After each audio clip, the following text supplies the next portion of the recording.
Friends, हम सभी जानते हैं कि कीटनाशक हमारे शरीर के लिए घातक है और हमारे पास जैविक खेती की विधि भी है और हम कीटनाशकों को देश से हटाना चाहते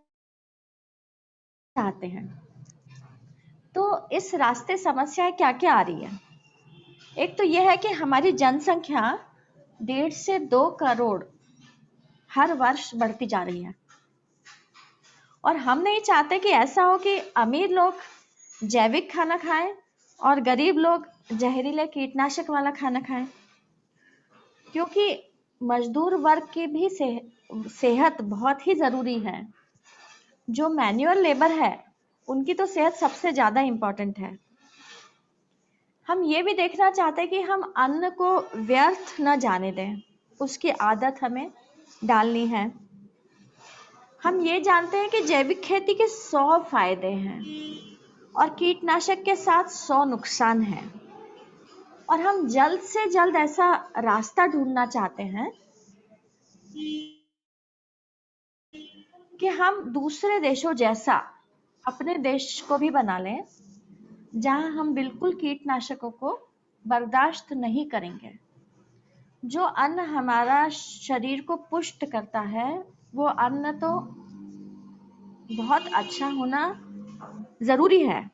हम अपने हर देशवासी की क्वालिटी ऑफ लाइफ चाहते हैं, पर जब तक ये कीटनाशक हट नहीं जाते हैं तब तक हमारे पास क्या रास्ते हैं?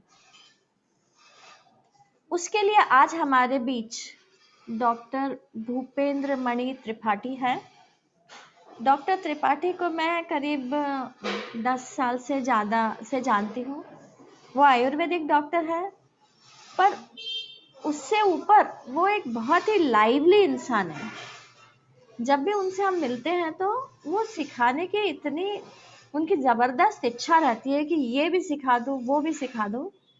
मेरा जितना भी आयुर्वेद का नॉलेज है उसका ऑलमोस्ट 50% से ज़्यादा डॉक्टर त्रिपाठी की तरफ से आया है, इसलिए मैं उनको धन्यवाद भी करूंगी और मैं डॉक्टर त्रिपाठी को आमंत्रित करूंगी। डॉक्टर त्रिपाठी, आप हैं, सुन रहे हैं? जी मैडम। तो डॉक्टर त्रिपाठी को मैं आमंत्रित करूंगी। बहुत ही अच्छा नॉलेज रखते हैं आयुर्वेद का और वो आज हमें बताना चाहते हैं कि आयुर्वेद में क्या ऐसा कुछ उपाय है कि हम जो खाना खा रहे हैं जिसमें कीटनाशक हमारे शरीर के अंदर जा रहे हैं तो उसको नलीफाई हम कर सकते हैं? डॉक्टर त्रिपाठी, आप सभी को मेरा प्रणाम। मैडम ने जो कुछ भी मेरे बारे में कहा ये उनका बड़प्पन है। और जब पहली बार मैं मैडम से मिला था 2004-05 में, तब मैं आयुर्वेद का स्टूडेंट था, सेकेंड ईयर में था मैं तब। और आज उस बात को लगभग 15 साल हो गए हैं और आज भी मैं अपने आप को आयुर्वेद का एक विद्यार्थी ही समझता हूँ। तो जो पिछले सेशंस रहे, मैं भी एक सेशन में था सैटरडे को। मैंने देखा कि क्या विकल्प हो सकते हैं कीटनाशकों के। एक्चुअली हम बात केवल कीटनाशक की करते हैं, जबकि जो पेस्टिसाइड टर्म है इसमें चाहे वो इंसेक्टिसाइड की बात हो, वीडीसाइड की बात हो, फंगीसाइड की बात हो, वो सारा कुछ समाहित हो जाता है। आयुर्वेद में पेस्टिसाइड जैसा कोई शब्द वर्णित नहीं है, क्योंकि ये आधुनिक दुनिया की देन है। आयुर्वेद का लिटरेचर जिस एरा में लिखा गया उस समय पेस्टिसाइड जैसी कोई समस्या नहीं थी शायद। लेकिन समय के साथ जरूरतें बढ़ी, अनाज उत्पादन की जिम्मेदारी बढ़ी, ग्रीन रिवॉल्यूशन लाना पड़ा। 1952 के पहले अपने देश में पेस्टिसाइड्स का प्रोडक्शन नहीं होता था। सबसे पहले कलकत्ता में इसकी इंडस्ट्री लगाई गई 1952 में, जहां बेंजीन हेक्साक्लोराइड बनता था। धीरे धीरे जरूरतें जब बढ़ने लगी तो आज की डेट में जो डेटा है मेरे पास कि हम पूरी दुनिया में 12वें स्थान पर हैं इसका प्रयोग करने में। सेकेंड लार्जेस्ट मैन्युफैक्चरर हैं हम पेस्टिसाइड के एशिया में, चाइना के बाद। और इसका प्रयोग भी हम लोग बहुत ज़्यादा करते हैं और लगभग 76% पेस्टिसाइड इंसेक्टिसाइड के रूप में यूज होता है। और पूरा अगर ग्लोबली देखें तो 44% यूज होता है पेस्टिसाइड, इंसेक्टिसाइड के रूप में। जो पेस्टिसाइड का मार्केट है भारत में, संसार के उसमें अगर देखें तो $0.6 बिलियन है पर एनम, और जो टोटल ग्लोबल मार्केट का 1.6%। जो आयुर्वेद में इसका हम कोरिलेशन करते हैं, आयुर्वेद में 8 अंग होते हैं, आयुर्वेद शास्त्र में 8 पार्ट्स हैं। उसमें अगत तंत्र एक विभाग है इसका, टॉक्सिकोलॉजी का। वहां पर दूषी विष का वर्णन किया गया है। दूषी विष मीन्स क्या है? एक तरह से स्लो पॉइजन है जो लंबे समय तक बॉडी में एक्यूमुलेट होता है और जो बॉडी के टिश्यूज हैं उनको वो डिस्टर्ब करता है, दूषित करता है। हमारी लैंग्वेज में हम लोग उसको बोलते हैं दूषित करता है। जब आयुर्वेद में किसी भी डिजीज की पैथोफिजियोलॉजी या पैथोजेनेसिस हमें बनानी होती है तो हम 3 चीजें वहां पर ध्यान देते हैं। एक होता है दोष, तो आप सभी जानते हैं वात पित्त कफ के बारे में। फिर होता है दूष्य। दूष्य का मतलब है जो टिश्यूज होते हैं, हम लोग उनको धातुएं कहते हैं आयुर्वेद में। उसमें रस, रक्त से लेके शुक्र तक 7 धातु। और तीसरी चीज होती है स्रोतस। स्रोतस का मतलब है सिस्टम्स, चैनल्स। तो जब हम इसकी बात करते हैं, और एक चीज और आयुर्वेद में वर्णित है, विरुद्ध आहार, डाइटेटिक इनकम्पेटिबिलिटी। तो जो पेस्टिसाइड को लेने के बाद जो शरीर में लक्षण आते हैं, एक्चुअली 3 तरह से पेस्टिसाइड्स का एक्सपोजर होता है बॉडी में।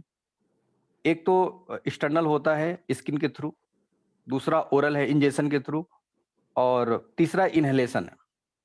और इसमें भी जो एक्सपोजर है वो 2 तरह से होता है, direct and indirect. Direct exposure उनको होता है जो पेस्टिसाइड्स की इंडस्ट्रीज में काम कर रहे हैं, जो एग्रीकल्चर में काम कर रहे हैं, उनको डायरेक्ट एक्सपोजर होता है इन 3 माध्यमों से। और जो हम लोग हैं जो प्रयोग करते हैं सब्जियों का, फलों का, पानी का, दूध का, ये इनडायरेक्ट एक्सपोजर है। समस्या ये है कि जब, अगर पिछले सेशंस में भी शायद इस बारे में बातें हुई हैं कि कुछ ऐसे पेस्टिसाइड्स हैं जो बहुत लंबे समय तक सॉइल में भी एग्जिस्ट करते हैं, बॉडी में भी एग्जिस्ट करते हैं, क्योंकि उनका जो प्लाज्मा हाफ लाइफ होता है वो बहुत ज्यादा होता है, तो सेवरल ईयर्स के लिए परसिस्ट करते हैं बॉडी। अब जब ये अंदर हो जाते बॉडी के अंदर, चाहे सब्जी के रूप में, फल के रूप में, दूध के रूप में, जैसा मैंने बताया, तो जो आयुर्वेद में विरुद्ध आहार की या दूषी विष की जो परिभाषा बताई गई, उसमें यही कहा गया है कि ऐसी चीजें होती हैं, ऐसे फैक्टर्स होते हैं, चाहे डाइट के रूप में जा रहे हैं, जैसे भी जा रहे हैं, वो शरीर में रहते हैं, दोषों को उत्क्लेशित कर देते हैं। दोषों मतलब वात पित्त कफ जो होते हैं, ये बॉडी के ह्यूमर्स हैं और इन्हीं पे पूरी बॉडी की फिजियोलॉजी, पैथोफिजियोलॉजी बेस्ड होती है। तो ये डिस्टर्ब हो जाते हैं और ये जो जाते हैं ये बाहर नहीं निकल पाते शरीर से। अंदर जैसे हम लोग लेमैन लैंग्वेज में बोलते हैं, उभड़ तो जाते हैं लेकिन इसे निकल नहीं पाते। उसके कारण क्या है, बहुत सारी डिजीजेस हो जाती हैं। जो इनका असर है मैं आपको बताना चाहूंगा आयुर्वेद की लैंग्वेज में। जो दूसरी विष है या जो डाइटेटिक इनकम्पेटिबिलिटी है, विरुद्ध आहार के रूप में है, तो आयुर्वेद में मैं बता रहा हूँ इनके लिए क्या टर्म्स यूज किए गए हैं। पहले तो इसकी डिफिनीशन बताइए कि आहार से उत्पन्न होने में, संस्कृत पे नहीं जा रहा हूँ क्योंकि आप में से हो सकता है कई लोग ऐसे होंगे जो संस्कृत बैकग्राउंड से नहीं होंगे, तो मैं सीधे लेमैन लैंग्वेज और हिंदी में बात करता हूँ कि शरीर में दोषों को उत्क्लेशित कर दे लेकिन बाहर न करे, लेकिन अहितकारी हो बॉडी के लिए। और एक चीज और है जो इनसे डिजीजेज होती हैं, जो देखने में भी आता है, अभी मैं मॉडर्न से भी आपको बताता हूँ कि क्या क्या चीजें होती है इसमें। तो आज की डेट में अगर देखें तो संस्कृत में लिखा हुआ है, मैं हिंदी बता रहा हूँ, इनफर्टिलिटी की बात आती है, सांध्य शब्द आया है, आंध्य, आई साइट में प्रॉब्लम्स आती हैं, स्किन प्रॉब्लम्स आती हैं। और चूंकि लीवर जो होता है हमारा वो डिटॉक्सिफाई करता है किसी भी चीज को, तो वहां पर जो एसाइटिस से लेके जो लीवर की प्रॉब्लम्स हैं वो भी इसी के कारण होती हैं। और जो मेंटल टेम्परामेंट है जो डिस्टर्ब हो जाता है, आयुर्वेद में उसके लिए उन्माद शब्द आया है, वो सारी चीजें हैं। और मूर्छा है, मद है, आधमान, मतलब हमेशा जो फ्लैचुलेंस की प्रॉब्लम रहती है, टिम्पनाइटिस की प्रॉब्लम रहती है, ये सारी चीजें, गले में प्रॉब्लम्स होती है, थायराइड की प्रॉब्लम्स होती हैं, एनीमिक हो जाता है कोई भी। और एक शब्द है आयुर्वेद में आम शब्द, आम, आम विष या आम बोलते हैं उसको, तो जो डाइजेशन से रिलेटेड प्रॉब्लम्स होती हैं वो उसमें आती हैं। ल्यूकोडर्मा की प्रॉब्लम है, किलास बोलते हैं आयुर्वेद में, स्किन प्रॉब्लम्स हैं। और ग्रहणीय एक शब्द है, जो आप ट्रॉपिकल फ्लू और तमाम बीमारियों से कोरिलेट करते हैं उसको। हाइपर एसिडिटी है, अम्ल पित्त बोलते हैं हम लोग आयुर्वेद में उसको, और हमेशा फीवर से रिलेटेड प्रॉब्लम्स होना। और आगे अगर चलेंगे इसमें तो सॉरी, संतान दोष लिखा है।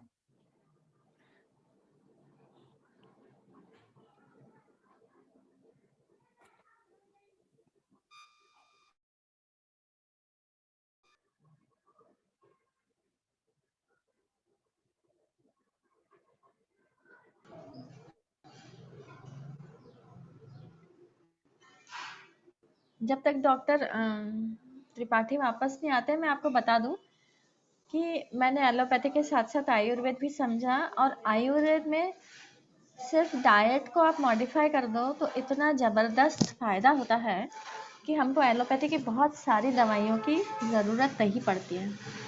आयुर्वेद हमारे देश का सबसे प्राचीन ज्ञान है, चिकित्सा ज्ञान है, और मुझे ऐसा लगता है कि इसको सिस्टमैटिकली दबाया गया है, और अमेरिका और ब्रिटेन का इसमें बहुत ज़बरदस्त हाथ था। अदरवाइज सिर्फ एक लाइफस्टाइल और करेक्ट आहार, ये अगर हो जाता है तो हम बहुत ही बढ़िया जीवन, निरोगी जीवन निकाल सकते हैं। आयुर्वेद के नियम होते हैं, और ये मतलब मॉडर्न साइंस कहता है कि इसमें रिसर्च नहीं हुई है, पर मेरा ये कहना है कि it has pass through many generations. तो वो जनरेशंस की वो छलनी से ये छन के नॉलेज आया है, और वो इतना सरल है। और जब मैं देखती हूँ कि मैं एलोपैथी के साथ जब आयुर्वेद को जोड़ती हूँ, नेचुरोपैथी को जोड़ती हूँ, तो इलाज का खर्चा बहुत कम हो जाता है, बीमारी जड़ से हटती है, और एक बीमारी हटने के साथ साथ पूरा शरीर नॉर्मल पे आता है, तो उसमें ज़बरदस्त फ़ायदा है। तो और मैं आपको बताऊं तो मेरे माता पिता जो करते थे, मुझे बाद में पता चला आयुर्वेद पढ़ के कि वो सब आयुर्वेद ही बोलते थे। तो हमारी फैमिली में आयुर्वेद का नॉलेज ऐसा फ्लो होता था, तो मुझे फिर समझ में आता था कि अरे माँ ने जो ये बोला माइग्रेन के लिए, ये तो आयुर्वेद से था। तो हर छोटी छोटी चीज़ जो आयुर्वेद बोलता है वो बहुत ही सरल है, और उसको अडॉप्ट करना हम इंडियंस को तो आना ही चाहिए, क्योंकि हम ऐसा नहीं बोल सकते कि हम एलोपैथिक डॉक्टर से हम आयुर्वेद का वो नहीं लेंगे। आयुर्वेद हमारा प्राचीन भारतीय ज्ञान है, और आप सब लोग इस बात को एग्री करते हैं या नहीं करते मुझे नहीं पता, पर नेचुरोपैथी भी उतना ही इम्पोर्टेंट है। हाँ जी, डॉक्टर त्रिपाठी को मैं वापस आमंत्रित कर रही हूँ। क्षमा चाहूंगा मैडम, मैं थोड़ा सा मौसम बदला है तो उसका असर आ रहा है। आयुर्वेद में एक सिद्धांत ये भी है कि जैसा ब्रह्मांड में होता है वैसा बॉडी में भी चेंजेस होते रहते हैं। सही है। तो बोलने में थोड़ी सी प्रॉब्लम आ गई थी। तो मैं बात कर रहा था कि जैसे आर्गेनोफास्फोरस है, आर्गेनोक्लोरीन है, क्लोराइड है, और आर्गेनोकार्बामेट है। ये सब इस तरह के पेस्टिसाइड्स हैं कि ये सेलुलर लेवल पे जाकर डिपॉजिट हो जाते हैं, और लाइपोफिलिक नेचर होते हैं। इनका नेचर लाइपोफिलिक होता है, और ये बॉडी से एक्सक्रीट नहीं हो पाते ह्यूमन बॉडी से। और जैसा मैंने पहले बताया कि इनका बायोलॉजिकल हाफ लाइफ टाइम जो होता है वो बहुत ज्यादा होता है, तो ये निकल नहीं पाते हैं। अब जो इनका असर होता है बॉडी में, वो पेस्टिसाइड जो मिलेंगे आपको, तो इसके जो रेजिड्यूज होते हैं वो ब्लड में भी मिलेंगे आपको।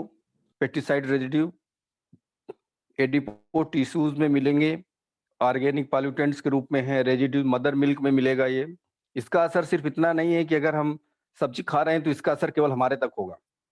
हम लोगों ने साइंस में एक चीज बायो मैग्निफिकेशन भी पढ़ा हुआ है कि ट्रैफिक लेवल पे कोई भी चीज होती है तो हर ट्रैफिक लेवल पर 10% उसका डिपोजिशन हो जाता है जिस भी उसमें चलते हैं।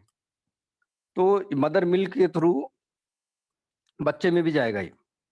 थायराइड में भी इसके रेजिड्यूज मिलेंगे। सबसे ज्यादा gastro intestinal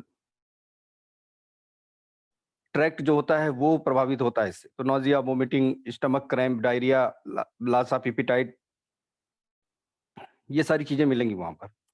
central nervous system पे इसका बहुत ज्यादा असर मिलता है। तो हम देखते हैं आज की डेट में हम ट्रीटमेंट करते रहते हैं हेडेक का, और उसका सोर्स जो रहता है वो कहीं ना कहीं हमारे खान पान से रिलेटेड है, पेस्टिसाइड से रिलेटेड है। तो जो dizziness, headache, muscle weakness, muscle cramp, tremor, seizure, ये सब भी मिलते हैं कहीं ना कहीं, उसमें रोल इन पेस्टिसाइड्स का होता है। स्किन डिजीज अभी देखें एकदम से बढ़ गई हैं, और पहले एंटी फंगल इटकोनाजोल चलाते थे मॉडर्न मेडिसिन में, तो आराम मिल जाता, लेकिन अभी साल-साल 2-2 साल तक एंटी फंगल चलते रहते हैं, लेकिन कोई असर नहीं होता बॉडी पर उसका। रिप्रोडक्टिव सिस्टम पे बहुत ज़्यादा इसका दुष्प्रभाव है, और उसमें जो देखने को मिलती है बर्थ डिफेक्ट्स मिलते हैं। और मैडम चूँकि खुद ही पीडियाट्रिशियन हैं, तो हम लोगों से ज़्यादा अनुभव है मैडम को इस क्षेत्र में। वहाँ बर्थ डिफेक्ट्स मिल रहे हैं, early pregnancies, infertility, altered growth, foetal death, ये सारी चीज़ें मिल रही हैं। और इतने ही असर पे काम रुक जाए तो ठीक है, जीनोटॉक्सिसिटी भी डेवलप हो रहा है पेस्टिसाइड्स की वजह से। तो जो क्रोमोसोमल लेवल पर जो एबरेशंस हैं, वो भी पेस्टिसाइड के एक्सपोज़र के कारण हो रहे हैं। मतलब ये पीढ़ी तो नुकसान, इस पीढ़ी को तो मिलेगा ही इसका, आने वाली पीढ़ी को भी मिलना है इसका नुकसान। हिमेटोटॉक्सिसिटी है, तो उसमें भी हीमोग्लोबिन और जो हेमाटोक्रिट वैल्यू है, आरबीसी, डब्ल्यूबीसी में जो चेंज है, प्लेटलेट काउंट है, वो सब भी पेस्टिसाइड एक्सपोज़र से डिस्टर्ब होता है। और सबसे बड़ी चीज़, एक सेशन में जिसमें मैं था तो मैंने बात की थी कि कैंसर जो हो रहा है, अभी कैंसर का अकरेंस बहुत ज़्यादा हो रहा है, तो उसमें भी मेनली ऑर्गेनोक्लोरीन के कारण ये हो रहा है, क्योंकि वो कार्सिनोजेनिक होता है। और भी बहुत सारी चीज़ें हैं उसमें। फिर मेंटल इफ़ेक्ट हैं, आज की डेट में हर आदमी का टेम्परामेंट बहुत अलग है, तो पेस्टिसाइड जो एक्सपोज़र है उसमें मूड, बिहेवियर जो है आदमी का, वो बहुत चेंज हो रहा है। Higher level of tension, anger और डिप्रेशन मिल रहा है आज की डेट में। मैं मैडम वीडियो बंद करना चाहता हूँ थोड़ा। पार्किंसंस डिजीज है, अल्जाइमर डिजीज है, इनका अकरेंस, और बहुत सारे इडियोपैथिक सीजर्स भी मिल रहे हैं। मैडम ट्रीट करती हैं एपिलेप्टिक केसेस बच्चों में, तो उसमें भी ऑर्गेनोक्लोरीन पेस्टिसाइड का रोल होता है।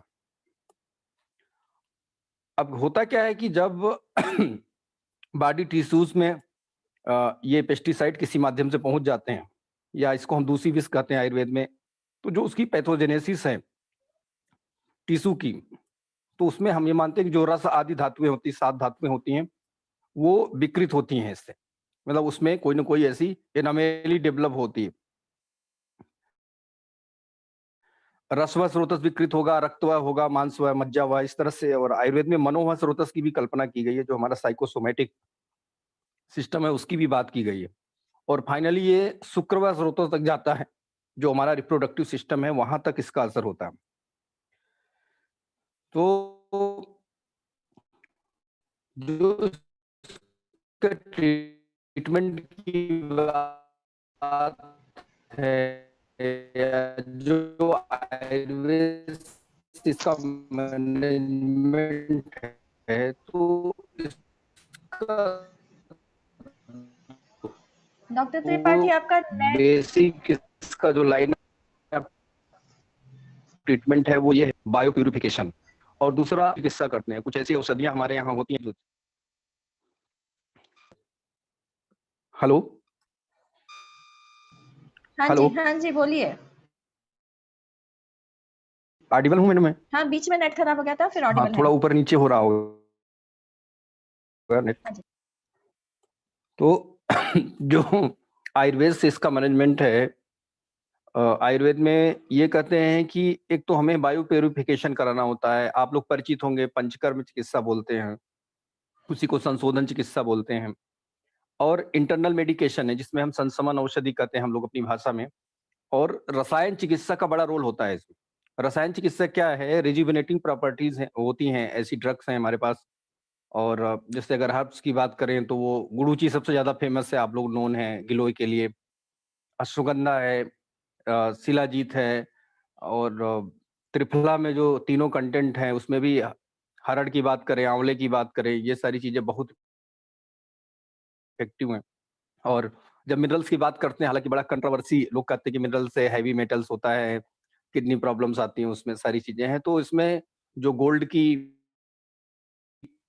सिल्वर की, मतलब हम लोग बोलते हैं स्वर्ण भस्म, रजत भस्म और इस तरह की जो चीज़ें हैं, ये बहुत ज़्यादा इफ़ेक्टिव, क्योंकि जो गोल्ड होता है, जब उसकी भस्म बन जाती है तो वो ऑर्गेनिक फॉर्म में आ जाता है। कोई भी भस्म जो हम लोग बनाते हैं, वो पहले इनऑर्गेनिक रूप में रहता है कोई भी मेटल, लेकिन जब उसको, जो क्लासिकल मेथड है उसको जलाने का, राख बनाने की उसकी, उससे वो ऑर्गेनिक फॉर्म में हो जाता है और वो नैनो पार्टिकल के रूप में हो जाता है। उसके बॉडी में एब्ज़ॉर्प्शन की जो लेवल है वो एकदम से बढ़ जाती है। और चूँकि दूसरी ये जो पेस्टिसाइड का जो असर है, वो सेलुलर लेवल पे है, तो हमें ड्रग्स भी ऐसी सेलेक्ट करनी होती है जो सेलुलर लेवल पर जाएँ।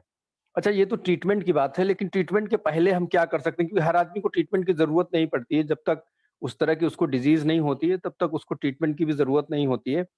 बट दैनिक जीवन में हम क्या करें ऐसा कि जिससे कि पेस्टिसाइड्स के जो हमारे शरीर पर दुष्प्रभाव हैं, वो ना हो? तो आयुर्वेद के 2 एम हैं मैडम, एक तो स्वास्थ्य की रक्षा करना, दूसरा रोगी के रोग को दूर करना। तो जो हेल्दी है, वो हेल्दी कैसे बना रहें, इसके लिए 3 बातें आयुर्वेद में कही जाती हैं। हित भुक, मित भुक और ऋतु भुक। जो आपके लिए हितकारी हो, कंपैटिबल हो, उसको यूज़ करें। मित भुक मतलब मात्रा में लें, बहुत ज़्यादा नहीं, ओवर ईटिंग नहीं करना है किसी भी चीज़ का, जानते हैं कि ये नुकसान करेगा तो उसकी डोज़ कम कर दें। और ऋतु भुक, सीज़नल जो वेजिटेबल्स हैं, सीज़नल जो फ्रूट्स हैं, या जिस सीज़न में जो हमारी ट्रेडिशनल डाइट है, उसका यूज़ करें। क्योंकि हम भी देखते हैं कि जब मटर का मौसम नहीं है, उस समय मार्केट से मटर ले आ रहे हैं, या जब गोभी का मौसम नहीं है, फिर भी गोभी मिल रही है, शिमला मिर्च मिल रही है, तो उसको अवॉइड करें। इतना तो हम कर सकते हैं कि भई लौकी का सीज़न है, तो लौकी ही यूज़ करें। दूसरी चीज़ क्या है कि जो इसमें मैंने बायो प्यूरिफिकेशन की बात की थी, उसमें आयुर्वेद में हम कहते हैं वमन, विरेचन, बस्ती, ऐसे 5 कर्म होते हैं। तो जो पेस्टिसाइड से रिलेटेड प्रॉब्लम्स होती है, उसमें मेनली वमन और विरेचन कराते हैं। विरेचन को हम परगेशन बोलते हैं मॉडर्न की भाषा में। और वमन में क्या है कि जो कफ से रिलेटेड, जो मतलब स्टमक से और उसके ऊपर के लेवल की अगर क्लीनिंग करनी होती है तो वमन कराते हैं। स्मॉल इंटेस्टाइन से नीचे की क्लीनिंग करानी होती है तो हम विरेचन कराते हैं। तो जो शास्त्र कहता है, वो कहता है कि इसमें सबसे अच्छा जो ट्रीटमेंट है वो तो विरेचन है। आप देखते भी होंगे कि जब इनकम्पैटिबल डाइट ली जाती है किसी भी फॉर्म में, तो सबसे ज़्यादा जो प्रॉब्लम आती है वो पेट से रिलेटेड, जो हमारा गैस्ट्रोइंटेस्टिनल ट्रैक्ट है उससे रिलेटेड प्रॉब्लम्स होती हैं। और चाहे वो फास्ट फूड के रूप में, चाहे इस तरह की डाइट हो, आयुर्वेद का तो कॉन्सेप्ट ही है कि कोई भी डिजीज़ बिना पेट में बीमारी हुए नहीं होती है। हमारे शास्त्र में कहा जाता है कि जो जठराग्नि है, जो हमारी डाइजेस्टिव कैपेसिटी है, उसमें जब डिस्टर्बेंस होता है तब डिजीज़ होती है कोई भी। तो एक तो इस चीज़ का हमें ध्यान रखना होता है कि हम बायो प्यूरिफिकेशन से ये सिस्टम अपना सही करें। दूसरा, इंटरनल मेडिकेशन, जैसे मैंने कहा, तो इंटरनल मेडिकेशन में जो पार्टिकुलर ड्रग्स हैं, उनका, जो हर्ब्स हैं, उनका यूज़ हम कर सकते हैं। और एक चीज़ और है कि जितनी भी इस तरह की चीज़ें हैं, कुछ लोगों पर इनका असर नहीं भी पड़ता है। अगर हम देखने आते हैं, शास्त्र हमारा जो कहता है, जो हमारे क्लासिक्स में है, उसमें ये कहते हैं कि जो घी आदि चिकनी चीज़ों का, स्नेह का प्रयोग करते हैं, व्यायाम करने वाले हैं, और जो मात्रा में कम ले रहे हैं, जो यंग एज वाले हैं, उनके ऊपर चाहे पेस्टिसाइड हो, चाहे बाकी चीज़ें हैं, उस समय तक असर नहीं आता। लेकिन जो इनका क्यूमुलेटिव इफ़ेक्ट है, लॉन्ग टर्म सेलुलर लेवल पे डिपॉज़िट होते हैं, तो जैसे ही एजिंग शुरू होती है, मॉडर्न मेडिसिन की बुक्स में, डेविडसन वगैरह में लिखा है कि थर्ड डिकेड से एजिंग शुरू हो जाता है। तो जैसे ही एज का एक शरीर की टेंडेंसी होती है कि इस लेवल तक ग्रोथ होगी, उसके बाद नहीं होगी, तो ये सारी प्रॉब्लम्स मेटाबॉलिक डिसऑर्डर्स के रूप में हमारे सामने आने लगती हैं। तो ऐसे लोग जो रेगुलर एक्सरसाइज कर रहे हैं, जो थोड़ी मात्रा में इसको ले रहे हैं, जो यंग एज वाले हैं, उनके ऊपर ये असर आपको बहुत कम देखने को मिलेंगे। लेकिन जिनके अंदर ये असर मिल रहे हैं, वहाँ पर यही है कि जो हमारे शास्त्र में जो प्यूरिफिकेशन की मेथड है, वो करें। तो श्लोक में लिखा रहता है कि विरुद्ध संजान रोगान प्रतिहंति विरेचनम, तो वहाँ पे विरेचन मतलब पेट किसी भी तरह साफ होना चाहिए। जब गैस्ट्रोइंटेस्टाइनल ट्रैक्ट क्लियर रहेगा, तो इस तरह की चीज़ें एब्ज़ॉर्ब नहीं होंगी ज़्यादा बॉडी में, और जब एब्जॉर्ब नहीं होंगी तो ब्लड के लेवल पे जाएंगी नहीं, उनका नुकसान उतना नहीं होगा बॉडी में। तो इसका हमें ध्यान रखना होता है। दूसरा, जो एक चीज और है इसके पीछे कि आयुर्वेद में केवल मतलब ओरल रसायन का वर्णन नहीं है। आयुर्वेद में कुछ कंडक्ट ऐसे हैं जो गुड कंडक्ट्स हैं, हम लोग उसको सद्वृत बोलते हैं, आचार रसायन बोलते हैं, कि आदमी झूठ न बोले, गुस्सा न करे, बाकी चीजें, बहुत सारी चीजें हैं जो मना की गई हैं कि ये हमें नहीं करना है डेली रूटीन में। उससे भी रिजुविनेटिंग प्रॉपर्टीज मिलती हैं बॉडी को, रोगों से लड़ने की क्षमता बढ़ती है, उससे व्याधि क्षमता तो बढ़ता है। तो उसका भी वर्णन आयुर्वेद शास्त्र में है। तो जो रेगुलर चीजें हम यूज करते हैं, जैसे तुलसी का प्रयोग करते हैं, गिलोय का प्रयोग करते हैं, आंवले का प्रयोग करते हैं, हरितकी यानी जिसको हरड़ बोलते हैं हम लोकल लैंग्वेज, इनका प्रयोग करते हैं। तो ये सब चीजें और जितने हमारे मसाले हैं वो हमको इन सब में लड़ने की हमारे अंदर क्षमता, अकेले हल्दी ही ऐसा है कि जो हमें कार्सिनोजेनिक जो इफेक्ट्स हैं पेस्टिसाइड्स के, उनसे लड़ने में मदद करता है। एक रिसर्च मैंने पढ़ा था कि कुरकुमिन के कारण जो भारत में अभी कैंसर का आंसर इतना कम हो रहा था, वो सिर्फ इसलिए है कि यहाँ किचन में हल्दी का प्रयोग होता है रोज, और कुरकुमिन के कारण कैंसर नहीं होने पाता है। तो ये सारी जो ट्रेडिशनल डाइट है हमारा, हम उनका प्रयोग करें तो इनसे बचाव होगा। दूसरा, जैसे मैंने कहा कि जो जिस चीज का सीजन नहीं है उन चीजों का प्रयोग कम करें। अगर हम प्रयोग कम करेंगे तो मार्केट में उनकी डिमांड कम हो जाएगी। डिमांड कम हो जाएगी तो लोग पेस्टिसाइड और इसका उपयोग कम करने लगेंगे। तो जो आयुर्वेदिक पॉइंट ऑफ व्यू से था वो मैंने बताने का प्रयास किया कि हमें इस तरह से आयुर्वेद के पॉइंट ऑफ व्यू से पेस्टिसाइड्स के बारे में सोचना है। आप लोगों के प्रश्न हो तो पूछें तो ज्यादा इंटरेक्टिव हो हाँ जी, पाएगा, मैं उस दिशा में पहुंच हाँ जी, पाऊंगा। हाँ जी। Thank you so much. जी मैडम। मेरा पहला प्रश्न ये है कि हम ये जानते हैं कि लिवर, जो भी केमिकल्स, हम गलत केमिकल्स हमारे पेट में जाते हैं, उसको लिवर हैंडल करके डिटॉक्सिफाई करके शरीर से बाहर निकालता है। तो आप हमें कुछ जी ऐसे पॉइंट्स बताएं कि हम अपने लिवर को बहुत मजबूत रख पाएं और वो अपना फंक्शन, अपना कार्य बहुत अच्छे से करे, ताकि जो भी पेस्टिसाइड्स हमारे शरीर के अंदर जाए वो डिटॉक्सिफाई होके बाहर निकल जाए। मतलब लिवर को मजबूत करने के क्या रास्ते हैं आपके पास? मैडम, जो दो तरह से है, एक तो हम अपनी रूटीन में क्या रखें और दूसरा अपनी डाइट में क्या रखें, या इसके सपोर्ट में कोई हर्ब या कोई ऐसा सप्लीमेंट ले सकें। आयुर्वेद के अनुसार जो लीवर है, जो यकृत है, उसको हम लोग जठराग्नि और भूताग्नि का अधिष्ठान या साइट बोलते हैं। कि जो टोटल मेटाबॉलिज्म है, जो टोटल मतलब डाइजेस्टिव जो सिस्टम का बेस है वो लीवर है। तो पहली चीज तो ये है कि समय पे डाइट लेना है और जितनी भूख हो उससे कम डाइट लेना है। अभी क्या हो रहा है, आज की हमारी जो लाइफ स्टाइल है उसमें हम ओवर ईटिंग करते हैं मैडम। आयुर्वेद में उसके लिए एक शब्द है अध्यशन। अध्यशन का एसिमिलेट नहीं हुआ और हमने फिर से भोजन कर लिया, तो एक तो ये चीज हमें हटानी है। दूसरा क्या है, विषमासन। विषमासन का मतलब ये है कि जो कंपैटिबल और इनकम्पैटिबल डाइट है उन दोनों को ऐसे यूज नहीं करना है। तो मतलब पथ्य और अपथ्य बोलते हैं हम लोग उसको अपनी लैंग्वेज में। तीसरी चीज ये है कि टाइम जब निकल जाए तब भोजन नहीं करना है। इसका भी ध्यान रखना है कि जैसे जिस समय भूख लगती है उसी समय भोजन करना चाहिए। अगर ऐसा नहीं करते हैं तो वो लीवर पर ही जाएगा। तीसरी चीज ये है कि हाई कैलोरी डाइट नहीं लें। हमें एक अपना असेसमेंट होना चाहिए, सेल्फ असेसमेंट, कि हम कितना किस तरह का काम कर रहे हैं, उसके हिसाब से लें। और कोई भी ड्रग, वो चाहे एलोपैथी की हो चाहे किसी भी पैथी की हो, बिना समझे उसका प्रयोग ना करें। अभी जो लीवर में प्रॉब्लम्स आ रही हैं उसमें एंटीबायोटिक्स का गलत यूज करने के कारण भी आ रही है। लीवर और किडनी दोनों में जो प्रॉब्लम्स आ रही है, तो इसका भी ध्यान रखें कि बिना प्रिस्क्रिप्शन के, बिना प्रॉपर कल्चर के कोई भी एंटीबायोटिक का यूज ना करें, क्योंकि ये लॉन्ग टर्म में इनका इफेक्ट आता है।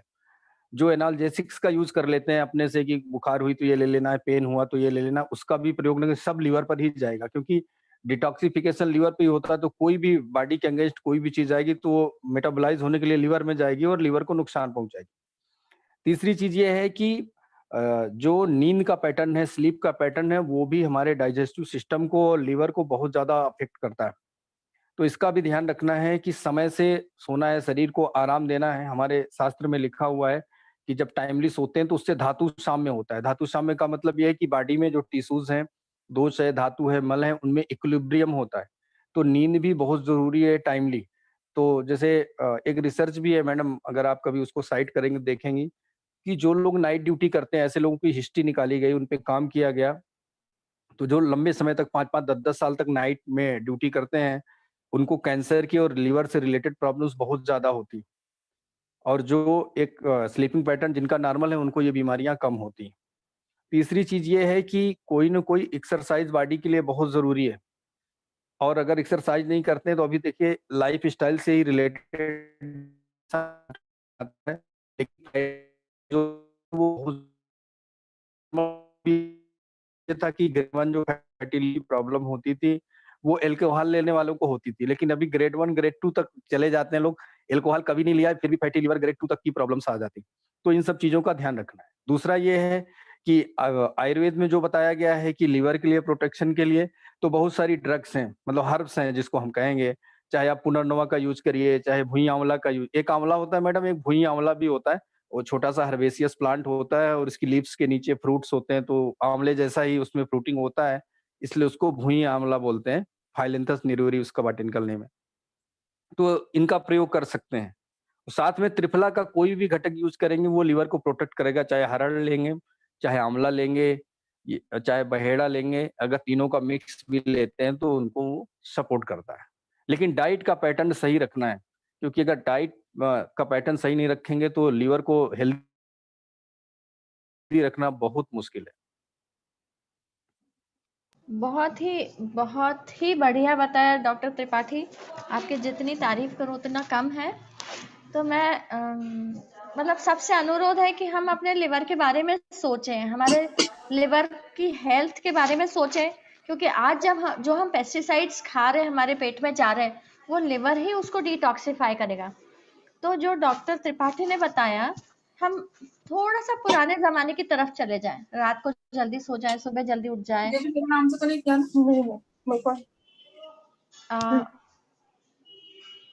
फिर उसके बाद आहार जितनी भूख है उसका 70% ही खाएं, समय पे खाएं और रात को जल्दी सो जाएं। और मुझे ये भी बहुत अच्छा लगा कि इमोशनल बैलेंस रखें, जो होम्योपैथी का बेस है। इमोशनल बैलेंस रखना होम्योपैथी सिखाता है, बहुत अच्छा। तो उससे भी हमारा लिवर की हेल्थ अच्छी रहेगी। तो एक बहुत अच्छा चैप्टर है कि लिवर की हेल्थ हम कैसे संभाल सकते हैं, क्योंकि यही हमारे पेस्टिसाइड्स को अंदर डिटॉक्सिफाई करेंगे। और एलोपैथी में जो excess analgesics, excess antibiotics, prescription में भी एक्सेस हो रहा है। जी मतलब मैडम। मैं माफ़ी चाहती हूँ, पर प्रिस्क्रिप्शन में भी एक्सेस हो रहा है। और हमारे देश में अभी तो ये पेस्टिसाइड्स का चैप्टर चल रहा है, पर एक और चैप्टर है कि कोई भी व्यक्ति किसी भी मेडिकल शॉप पे जाके कुछ भी खरीद सकता है। सिर्फ 5-10 दवाइयाँ निषेध हैं, बाकी कुछ भी खरीद सकता है, कुछ भी खा सकता है। उसको कोई नॉलेज नहीं, वो अपने लिवर को खुद के पैसों से ही खराब करता है। तो ये सिर्फ हमारे देश में होता है। अमेरिका में हमको ओवर द काउंटर कोई भी दवाई मिलती नहीं है। हमको उस चैप्टर पे भी आना है, पर हम पहले ये वाला चैप्टर सॉल्व करना चाहते हैं। डॉक्टर त्रिपाठी, आपने मैडम, बहुत ही मैं अच्छा इसमें बताया। एक चीज़ और ऐड करना चाहता हूँ, जैसे एक कॉमन मैन को है कि हम अपनी डाइट को किस तरह से लें, मात्रा क्या होनी चाहिए। तो हमारे जो क्लासिक्स में लिखा है, चरक संहिता में लिखा है, अष्टांग हृदय में लिखा हुआ है कि अपने को अपने स्टमक का 3 पार्ट बना लेना है, ऐसे इमेजिनरी 3 पार्ट बनाने हैं। एक पार्ट को सॉलिड से या सेमी सॉलिड जो हमारा फूड का कंटेंट है उससे फिल करना है, एक पार्ट को लिक्विड डाइट से फुल करना है और एक पार्ट वैकेंट छोड़ देना है। मतलब 3 कुच्ची बोलते हैं हम लोग स्टमक को आयुर्वेद की भाषा में, कि कुच्ची के 3 भाग करने। तो 1 एंड 1, तो एक सॉलिड के लिए हो गया, एक लिक्विड के लिए हुआ, एक वात पित्त कफ को घूमने टहलने के लिए छोड़ दिया। होता क्या है कि हमारी जो शादी पार्टी में लेट नाइट होती है, जहाँ भी हम जाते हैं इन्विटेशंस में, और वहाँ जो हमारा डाइट का पैटर्न होता है, वहाँ हमें जो चीज़ पसंद होती है हम उस हिसाब से उसकी डोज़ लेते हैं। अगर हमें गाजर का हलवा पसंद है, तो हम पेट भर के गाजर का हलवा ही खाते हैं। उसके बाद लिक्विड तो उसके ऊपर जाता है, और वात पित्त का मतलब जो तीसरा इम्पटी छोड़ना है हमें, वो तो हम करते ही नहीं। दूसरी चीज़ ये है मैडम कि जो लीवर में प्रॉब्लम्स आ रही हैं, वो एक कारण है कि हम ऑयली फूड ज़्यादा लेते हैं, और ऑयली फूड लेने के बाद हम ड्रिंकिंग वाटर जो यूज़ करते हैं वो कोल्ड, मतलब खाना उतना ही गर्म रहता है, पानी उतना ही ठंडा रहता है जो हम यूज़ करते हैं। हाँ, ठंडी का महीना आ रहा है तो थोड़ा-सा ल्यूकवार्म लोग यूज़ करते हैं, बट हमारे जो आयुर्वेद क्लासिक्स में लिखा है कि जब भी आप तेल या घी वाली चीज़ें लें, कोई भी ऑयली चीज़ लें, तो उसके बाद गर्म पानी पीना है आपको। उन्होंने कहा कि अगर घी ले रहे हैं तो गर्म पानी पीजिए, तो जब भी हम घी से बनी चीज़ें खाएँ, तो वहाँ पे गर्म पानी, गर्म का मतलब है ल्यूकवार्म से भी थोड़ा बढ़ के हॉट वाटर लेना। वहाँ श्लोक है कि जलम उष्णम घृते पेयम, यूसस तैले अनुशस्यते। अगर तेल से बनी कोई चीज़ ले रहे हैं हम, तेल में तली हुई कोई चीज़ ले रहे हैं, उसके बाद हमें दाल का पानी पीना है, और दाल का पानी मतलब मूँग का पानी पीना है, मूँग की दाल का पानी पीना है, उसको यूस बोलते हैं आयुर्वेद की भाषा में। और अगर कोई किसी ने जो नॉन वेजिटेरियन लोग हैं, वसा मज्जा का सेवन करने वाले जो लोग हैं, उनके लिए बताया है कि जो चावल का मांड बनता है, उसका यूज़ करना है। और ये सब चीज़ें ना मिलें तो कोई भी आप स्निग्ध पदार्थ लें, कोई भी ऑयली या घी से बना हुआ कोई भी चीज़ लें, तो गर्म पानी तो सबको ईज़िली अवेलेबल होता है, उसको लेना है। क्योंकि अगर ऐसा नहीं करते हैं, तो लीवर पे पूरा लोड जाता है। एक तो वैसे ही ऑयली चीज़ को पचाने में इतना ज़्यादा लोड आता है लीवर पे, ऊपर से हम ठंडा पानी पीते हैं। वैसे भी देखिए घी सिंपल पिघला के रख लीजिए और उसमें पानी मिला दीजिए तो वो ऐसे ही जम जाता है, नॉर्मली जम जाता है कटोरी में, तो लीवर में भी वही जाके प्रॉब्लम करता है। तो इस चीज़ का भी ध्यान रखना है कि अपने पेट के 3 भाग करके हमें भोजन लेना है कि स्टमक के 3 पार्ट हैं, सॉलिड, लिक्विड और 1 पार्ट छोड़ देना। और गर्म पानी पीने का प्रयास करना है तब जब हम ऑयली चीज़ें लें। वैसे हमारी जो डाइट है इंडियन डाइट, उसमें हम फैट और कार्बोहाइड्रेट ही मैक्सिमम लेते हैं। तो हम सभी को गर्मी का मौसम अगर छोड़ दें तो बाकी पूरे समय गर्म पानी पिएँ तो ज़्यादा अच्छा है, बहुत ही अच्छा रहेगा, ना तो फैटी लिवर की प्रॉब्लम आएगी, ना इंडाइजेशन होगा। बहुत ही बढ़िया, बहुत ही अच्छे सजेशंस हैं। तो दोस्तों, हमने सीखा कि हमको अपने लिवर की हेल्थ का ध्यान रखना है। और दूसरा मैं आती हूँ कि जो भी केमिकल्स हैं, उसको जो शरीर से बाहर निकालने की प्रक्रिया है, वो किडनी करती है। तो डॉक्टर जी। त्रिपाठी, ये बताइए कि आयुर्वेद के हिसाब से हम किडनी की हेल्थ कैसे अच्छी रखें? मैडम किडनी की हमारे यहाँ जो वर्णन है मूत्र वह स्रोतस का वर्णन है और मेदो वह स्रोतस का वर्णन है। तो जो किडनी है वो हमारे यहाँ मेदो वह स्रोतस मतलब जो फैटी टिश्यूज है ना मैडम, उससे रिलेटेड है किडनी। अच्छा। और किडनी की एनाटॉमी अगर आप देखें तो बाकी ऑर्गन्स के जैसे किडनी में कोई ऐसा लिगामेंट और कुछ नहीं है। अगर देखेंगे तो वहाँ केवल वो फैट के बीच में ही ऐसे रखा हुआ है। दोनों तरफ जो थोरैसिक 12 से लंबर 3 के बीच में जो किडनी का पोजीशन है, थोरैसिक वर्टिब्रा से लंबर वर्टिब्रा के बीच में, वो वहाँ पे फैटी टिश्यू है उसके चारों तरफ। तो जो आयुर्वेद मानता है वो उसको मेदो वह स्रोतस से कोरिलेट करके मानता है। तो एक तो हमें ये चीज़ ध्यान रखनी होती है। दूसरा, जो बाकी यूराइनरी सिस्टम है उसको हम लोग मूत्र व स्रोतस से कोरिलेट करते हैं। तो इसमें किडनी की जो हेल्थ है उसके लिए आयुर्वेद में एक चीज़ का और वर्णन है मैडम, वेग धारण। वेग धारण का मतलब है जो नेचुरल अर्जेज़ हैं बॉडी की उसको सप्रेस नहीं करना है। जैसे अगर यूरिनेशन का अर्ज आया तो रोकना नहीं है उसको, समय पे यूरिनेट करने जाना है। डिफेकेशन की अर्ज आई तो रोकना नहीं है। इससे भी किडनी की जो हेल्थ है वो डिस्टर्ब होती है। पानी सही मात्रा में पीना है।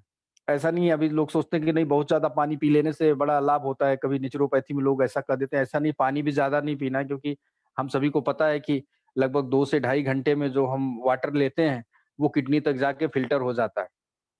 तो अगर ज़्यादा पानी लेंगे तो फ्लश करने में भी किडनी को प्रॉब्लम आएगी। तो जो हम कहते हैं कि ऑप्टिमम जो एक किडनी के लिए एक्यूरेट वो रहे उतना ही हमको लिक्विड कंटेंट लेना है। और तीसरी बात मैं फिर से आता हूँ कि साल्ट का इंटेक ज़्यादा नहीं करना है मैडम। आज की डेट में जो हम टेबल साल्ट यूज़ कर रहे हैं वो हमारी किडनी के लिए बहुत नुकसानदायक है। तो अगर सेंधा नमक का प्रयोग करें तो हमारे शास्त्र के हिसाब से आयुर्वेद क्लासिक्स में जो सेंधा नमक की प्रॉपर्टी बताई कि जितने नमक हैं वो सब गर्म तासीर के होते हैं। हम लोग उष्णवीर्य बोलते हैं उनको। और जो सेंधा नमक है वो ठंडा होता है, अकेला ऐसा साल्ट है। तो सेंधा नमक का यूज़ करना है। और पानी सही मात्रा में पीना है। पानी के लिए ऐसा बताया है कि जैसे भोजन आप ले रहे हैं तो भोजन के बीच में घूँट-घूँट करके ले सकते हैं और फिर कुछ समय बाद 1-2 घंटे बाद फिर आप प्रॉपर पानी लें। तो एक चीज़ इसका ध्यान रखना है। दूसरा फिर उसी बात पर आता हूँ मैडम, आप तो जानती हैं कि एनाल्जेसिक्स और एंटीबायोटिक दोनों ही किडनी के सबसे बड़े शत्रु हैं आज की डेट में। और उधर हम साल्ट ले रहे हैं तो बीपी की प्रॉब्लम आ रही है। बीपी बढ़ेगा तो भी किडनी जाएगी, एनाल्जेसिक लेंगे तो भी किडनी जाएगी, एंटीबायोटिक लेंगे तो भी किडनी जाएगी। तो इसका भी हमें ध्यान रखना है। और जो अर्जेज हैं, होता क्या है कि हम किसी ऐसी जॉब में हैं, जैसे कोई शोरूम में काम करने वाला है, कोई सेल्स एग्जीक्यूटिव है, कोई कॉल सेंटर एग्जीक्यूटिव है, कोई ड्राइविंग में है, या प्रैक्टिस में भी हम लोग हैं, देर तक बैठे हुए हैं चेयर पे और कभी आदत ऐसी हो जाती है कि बहुत ज़्यादा बिज़ी हैं और यूरिन कार जाए हम नहीं जा रहे हैं। तो उसका भी आयुर्वेद के अनुसार ये है कि जो हमारी नेचुरल अर्जेज़ हैं बॉडी की, वो रोकने से वात का प्रकोप होता है। वात मतलब क्या है? जो न्यूरो एंडोक्राइनल सिस्टम है, वो टोटल डिस्टर्ब होता है। तो आगे चल के ये सारी चीज़ें डिस्टर्ब ही होनी है मैडम। और जो मेदो व स्रोतस की बात मैंने कही कि जो हमारा फैटी टिश्यू है बॉडी में जो पूरा उसका है, तो उसमें भी यानी ओबीज़ होने पर भी किडनी खराब होनी है जाएगी क्योंकि किडनी का जो काम है, वो ऑस्मोरेगुलेशन है, एक्सक्रीशन है और एरिथ्रोपोइटिन भी किडनी से बनता है, यानी एचबी को भी इम्प्रूव करता है किडनी। तो किडनी केवल यूरिन फॉर्मेशन बस नहीं होता है वो पूरी बॉडी की मैकेनिज़्म जो मतलब साल्ट और वाटर का जो एक बैलेंस है, संतुलन है, उसको करता है। तो ये सब सारी चीज़ों को ध्यान में रख के किडनी की महत्ता समझते हुए और ये नेचर है, जो ऑर्गन जितना ज़्यादा इम्पोर्टेंस रखता है, भगवान ने उसकी या तो साइज़ बढ़ाई है या तो उसको नंबर में 2 रखा है। तो इस चीज़ से भी हमें समझना है और किडनी के बारे में सोचना है। बहुत गजब डॉक्टर त्रिपाठी, बहुत ही गजब। देखो ये जो विचार है ना कि मैं अपनी सुबह से रात तक मैं जी रही हूँ और मैं अपनी किडनी का ध्यान रख रही हूँ, सुबह से रात तक मैं जी रही हूँ, मैं अपने लिवर का ध्यान रख रही हूँ। ये मतलब बहुत ही न्यू नॉलेज है। डॉक्टर त्रिपाठी, आपका जितना धन्यवाद हम करें उतना कम है। और दोस्तों, जब तक हमारे पेस्टिसाइड्स हट नहीं जाते ना, हमको लिवर और किडनी यूं भी संभालना है और यूं भी संभालना है। और लिवर और किडनी दोनों के लिए अननेसेसरी एनाल्जेसिक्स, दर्द दर्द की दवाइयाँ और अननेसेसरी एंटीबायोटिक्स।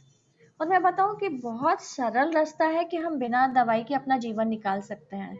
हम आप सबको पता है कि हमारे दादाजी, हमारे नाना जी, इन सब लोगों ने बिना दवाई के जीवन निकाला है, सबको पता है। क्यों हमको ही तकलीफ है? इतने सारे हॉस्पिटल्स चाहिए, इतने सारे डॉक्टर्स चाहिए, इतने सारे दवाइयाँ चाहिए, और फिर भी हमारी क्वालिटी ऑफ लाइफ उन लोगों से इंफीरियर है। तो हमको बहुत कोशिश करना है कि हमको दवाइयाँ कम लेना है। अच्छा, अब एक बहुत ही मेरे दिमाग में बहुत ही अलग सा प्रश्न आया है डॉक्टर, मैं आपसे पूछना चाहती हूँ कि देखिए, मैंने हमेशा सुना कि किसान अपने खेत, अपने लिए जो सब्जी भाजी उगाता है, अनाज उगाता है, उसके ऊपर पेस्टिसाइड्स नहीं डालता और बाकी सब पे डाल देता है और वो बेच देता है क्योंकि उससे उसका पैसा आता है। तो ये चेंज करना है मुझे कि एक सोच होती है जिसमें सिर्फ मैं हूँ, एक सोच होती है जिसमें सिर्फ मेरा परिवार है, पर एक सोच है जिसमें मेरा पूरा देश है, वो भी मेरा ही देश है। तो पूरा देश है, मतलब हम सोचें तो हम 138 करोड़ लोगों के बारे में सोचें। तो ये सोच मेरी कैसे बदलेगी डॉक्टर कि मैं सिर्फ अपना नहीं सोचूं, मैं सिर्फ अपने परिवार का नहीं सोचूं, मैं पूरे देश का सोचूं। तो क्या आयुर्वेद में ऐसा आपके पास फॉर्मूला है कि मेरी सोच अच्छी हो जाए, सोच बदल जाए, इम्प्रूव हो जाए? मैडम आयुर्वेद शास्त्र में मन के लिए सत्वा वजह चिकित्सा है। सत्व मतलब होता है मन और मेंटल हेल्थ को भी सही करना है क्योंकि जब हम स्वस्थ व्यक्ति की परिभाषा जो डब्ल्यूएचओ ने बाद में दी, आयुर्वेद में जो परिभाषा है मैडम वो है समदोषः समाग्निश्च समधातु मलक्रिया प्रसन्न आत्मेंद्री मनः स्वस्थित्यवदीत। तो जो आयुर्वेद में हेल्दी होने का है वो केवल फिजिकल हेल्थ की बात नहीं करते हैं, वो मेंटल हेल्थ की भी बात करते हैं, स्पिरिचुअल हेल्थ की भी बात करते हैं, जो हमारे सेंस ऑर्गन्स हैं वो भी प्रॉपर रहें, वो भी हेल्दी रहें, इसकी बात करते हैं।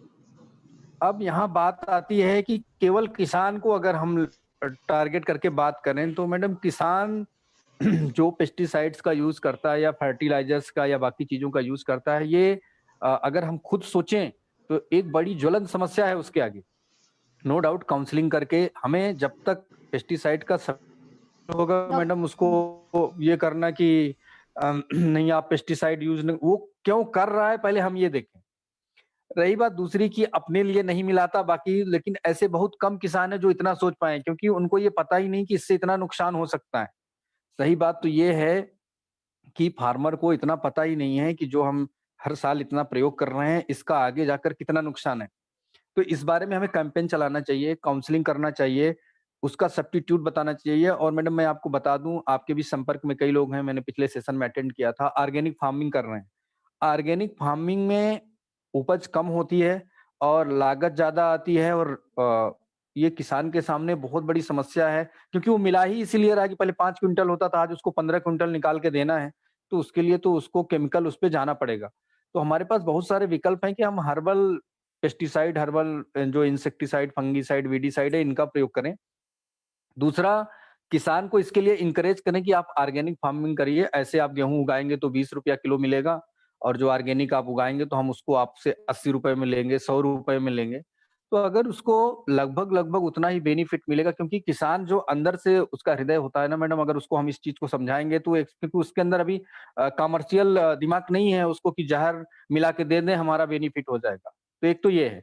दूसरा, आयुर्वेद में जो बात कही गई है, जो ऑक्यूपेशन की बात की गई है, उन्होंने कहा है कि वो सारे साधन आप अपना सकते हैं जो धर्म के विरुद्ध ना हो। वहाँ श्लोक है, तो धर्म क्या है? जिसमें सबका हित हो। तो उसमें उस जमाने में जो बात लिखी गई, उसमें लिखा है कृषि, पशुपालन, राजोप सेवा, यानी गवर्नमेंट जॉब की बात, उस समय राजा के अंडर में काम करने की बात होती, तो सबसे पहले कृषि को रखा गया है। और एक किसी पुराण में मैं पढ़ रहा था, वहां पे लिखा हुआ है कि सबसे अच्छा जो होता है वो खेती का बिजनेस होता है। उस जमाने में भी ये बात लिखी गई थी। और हम कितने भी अच्छे डॉक्टर बन जाएं, कितने भी अच्छे बिजनेसमैन बन जाएं, इवन अंबानी परिवार सबसे ज्यादा रिच है देश में, तो उनको भी अनाज पे ही डिपेंड होना पड़ेगा। वो कहीं से कोई जेम्स या कोई ऐसे ज्वेलरी या मतलब गोल्ड और सिल्वर की चीजें वो नहीं यूज कर सकते, उनको भी दाल चावल पे ही आना पड़ेगा। तो किसान को इंकरेज करने की जरूरत है, मानसिक रूप से उसको मजबूत करने की जरूरत है। काउंसलिंग और कैंपेन दो ऐसे चीज हैं, और हम उसको मार्केट देना कि आप ऑर्गेनिक फार्मिंग करिए, हम आपसे ऐसे लेंगे, क्योंकि मार्केटिंग भी बड़ी प्रॉब्लम करती है किसान के लिए। उगा तो लेता है वो मुश्किल से, उसको हम उस तरह से उसका रेट नहीं दे पाते हैं। तो ये सारी चीजें हैं। और मन का जो है ना मैडम, मन में क्या है कि जो सत्वावजय चिकित्सा है हमारे अंदर, हमारे शास्त्र में जो आयुर्वेद में लिखी गई, तो वहां पे सत्वावजय में जो मानसिक रोग है उनका कारण क्या लिखा है मैं आपको बताता हूँ। उसका कारण लिखा है कि संस्कृत में है, उसकी हिंदी बता रहा हूँ, कि जो हम चाहते हैं वो नहीं मिलता, और जिसे नहीं चाहते वो मिल जाता है। इष्टस्य अलाभात लाभात च अनिष्टस्य उपजायते, ऐसा श्लोक लिखा हुआ है वहां पर। तो फिर उसकी चिकित्सा क्या लिखी है कि अइतेभ्यो अर्थेभ्यो मनुष्यस्य निग्रह, यानी कि जो ऐसे हमारे लिए हितकारी चीजें नहीं है, ऐसे भाव है, उनसे दूर रहना है अपने को। तो किसान को काउंसलिंग करना, और एक कैंपेन के थ्रू, और उसको एक रेट देना, उसको समझाना। हमारे शास्त्र में सद्वृत और सदाचार की बहुत सारी बात की गई है। इवन उन्होंने उठने बैठने से लेके खाने पीने, आज कोरोना आ गया तो सब बताते हैं कि मुंह पे हाथ रख के खांसना है, और ये सब आयुर्वेद में चरक संहिता में लिखा हुआ है मैडम, 8वें चैप्टर में लिखा है सूत्र स्थान। तो सारे कंडक्ट्स उन्होंने बताए कि आपको क्या करना है। तो मुझे लगता है कि अगर हम किसान की काउंसलिंग करें और उसको रेट दें, तो इसमें काफी हद तक हम लोग इम्प्रूवमेंट कर पाएंगे। बहुत बढ़िया। और एक और प्रश्न था, ये मेरा आखिरी प्रश्न है, फिर इसके बाद सारे लोग प्रश्न ले सकते हैं कि मैंने ये देखा कि पैसा कमाने के लिए इंसान दूसरों का नुकसान करने के लिए राजी है। खुद के घर में पैसा आ जाए, खुद की जेब में पैसा आ जाए, खुद की तिजोरी में पैसा आ जाए, इसके लिए वो दूसरे का नुकसान करने के लिए राजी है। तो ये प्रवृत्ति आयुर्वेद बदल सकता है क्या? मैडम आयुर्वेद में 3 तरह की डिजायर्स बताई गई। हम लोग उसको इच्छा बोलते हैं, ऐषणा बोलते हैं। प्राण ऐषणा, पहले तो जान बचनी चाहिए। फिर धन ऐषणा, जो मतलब नॉर्मल लाइफ जीने के लिए जो जरूरी चीजें हैं वो होनी चाहिए। फिर है परलोक ऐषणा, ये केवल आयुर्वेद शास्त्र में ऐसा है जो इस संसार की भी बात करते हैं हम लोग, और यहाँ के बियॉन्ड जो है उस पर भी बात करते हैं। तो शास्त्र में ये लिखा हुआ है कि अगर आप ऐसी चीज करेंगे तो उसका नुकसान यहाँ पे आपको थोड़ा कम भी उठाना पड़े, लेकिन आगे आपको प्रॉब्लम होनी है, क्योंकि आयुर्वेद पुनर्जन्म भी मानता है। कुछ ऐसी भी डिजीज है मैडम, आप आज हम लोग जिसको इडियोपैथिक कह देते हैं, कुछ ऐसी भी हैं कि जिनका हमें सीधा ट्रीटमेंट कितना भी कर लेते हैं कोई लाभ ही नहीं मिलता है। तो ये सब ऐसा माना जाता है कि ये पूर्व जन्म से आई हुई बीमारियां हैं, और उनका कोई ट्रीटमेंट नहीं हो पाता, कर्मज व्याधि बोलते हैं ऐसे। तो आयुर्वेद में तो वर्णन हर चीज का है, लेकिन उसको रियलाइज करें, क्योंकि आदमी जब गलत कर रहा होता है तब उसको अपने बुरे दिन की कल्पना नहीं होती, लेकिन आगे तो ऐसा होना है। तो और जो पैसा कमाने की, तो आयुर्वेद में ऐसा लिखा हुआ है कि जैसा मैंने बताया कि धर्म के विरोधी ना हो, ऐसा आपको अपना डेली रूटीन जीने के लिए काम करना है। तो इस चीज का हमें ध्यान रखना है। और मैडम एक चीज और मैं बताऊं, अपने देश में अभी 10-20 साल पहले का अगर समय देखें या पुराना अपने पेरेंट्स के समय का देखें, तो यहाँ पर हर चीज को धर्म से डरा देते थे। जैसे आज हमारे पास पुलिस फोर्स इतना ज्यादा है, कानून इतने सारे हो गए हैं, मीडिया इतना ज्यादा हो गया, उसके बाद भी अपराध हो रहे हैं। तो अगर केवल कानून बना लेने से, पुलिस या फोर्स लगा देने से अपराध कम होते तो नहीं होते इतना। अभी क्या है, कंडक्ट की ही कमी हो गई है। वो हमारी जो चेतना शक्ति है सोचने के लिए कि ये गलत है, किसी को गलत निगाह से देखना, किसी का पैसा लूटना, किसी को मार देना, मर्डर कर देना, ये सब चीज हम ये समझते क्राइम है। धर्म से कुछ लेने देना नहीं है इसका। धर्म को रिलीजन समझ लिया, वो अलग चीज है। धर्म वही है जो हमें गलत करने से, दो चीजें होती है मैडम, एक होता है कल्चर, एक होता है सिविलाइजेशन। सिविलाइजेशन ये है कि जो हम करते हैं, और मतलब what we do is our civilisation and what we have to do or what we should do is our culture. तो जो हमारी संस्कृति सिखा रही है कि हमें करना क्या चाहिए था और हम कर क्या रहे हैं, तो इसका जब हमें ध्यान होगा तो हम ऐसा नहीं करेंगे। और रही बात पैसे कमाने की, तो हर आदमी की इच्छा होती है कि हमारे पास ज्यादा से ज्यादा हो, जैसा भी हो, लेकिन उसके अपने ड्रॉबैक्स हैं। और जैसे इंडस्ट्रीज हैं, मान लीजिए जो सोयाबीन के तेल की इंडस्ट्री है, वो सोयाबीन में मिलावट कर रहा है। जो टूथपेस्ट बना रहा है, वो टूथपेस्ट में मिलावट कर रहा है। जो मेडिसिन बना रहा है, वो मेडिसिन में मिलावट कर रहा है। तो हो क्या रहा है, ये पूरी साइकिल है। हम आपको मिलावट वाला दे रहे हैं क्योंकि सोयाबीन हम बना रहे हैं। आप ड्रग्स बना रहे हो, दवाइयां बना रहे हो, आप हमको मिलावट वाली दे रहे हो। तो हो क्या रहा है, हम एक दूसरे के साथ धोखा कर रहे हैं। हमारा पूरा ये चैनल हो गया है कि हम सबको मिलावटी ही दे रहे बहुत बड़े चेंज की ज़रूरत है। बहुत बढ़िया बताया डॉक्टर त्रिपाठी। प्लीज़ जो भी पार्टिसिपेंट्स पूछना चाहें प्लीज़ पूछिए। डॉक्टर त्रिपाठी बहुत ही अच्छा अपना अनुभव बताते हैं। डॉक्टर साहब, मैं इसमें पूछना चाहता हूँ कि जैसे आजकल गर्म पानी पीने का बताया जाता है, तो जी। गर्म पानी क्या हम कंटिन्यू हर समय पी सकते हैं या उसके भी कुछ नुकसान है? कहीं-कहीं लोग बोलते हैं कि आप जो मतलब हर समय गर्म पानी पिएँगे तो उसका भी कुछ नुकसान होता है, ऐसा कुछ है क्या? एक्चुअली सर, हमारे यहाँ ऋतुओं के अनुसार जल के सेवन का निर्देश है कि जैसे बरसात की का मौसम है तो वहां पर, या उसके बाद शरद ऋतु आती है, तो बॉयल करके पानी को ठंडा करके, नॉर्मल ठंडा करना है, फ्रिज में ठंडा नहीं करना है। उसको हम लोग शीत शीत कहते हैं, उबाल के ठंडा किया हुआ पानी। वो तो आप 12 महीने पिए, कोई प्रॉब्लम नहीं है। जब ठंड का समय है, अभी जैसे हेमंत ऋतु है हमारे अकॉर्डिंग, अर्ली विंटर बोलते हैं हम लोग। अभी उत्तराखंड में तो ठंडा लगने लगा है, इंदौर में नहीं लग रहा होगा। उसके बाद लेट विंटर आती है तो वहां पर वैसे ही गर्म पानी पीने का निर्देश है। फिर उसके बाद वसंत ऋतु आती है, जो कफ से रिलेटेड प्रॉब्लम, ऐसी जगह उष्ण जल लेना है। गर्मी के महीने में स्पेशली उन्होंने बताया कि उबाल के ठंडा किया हुआ पानी प्रयोग करना है गर्मी में, बरसात में।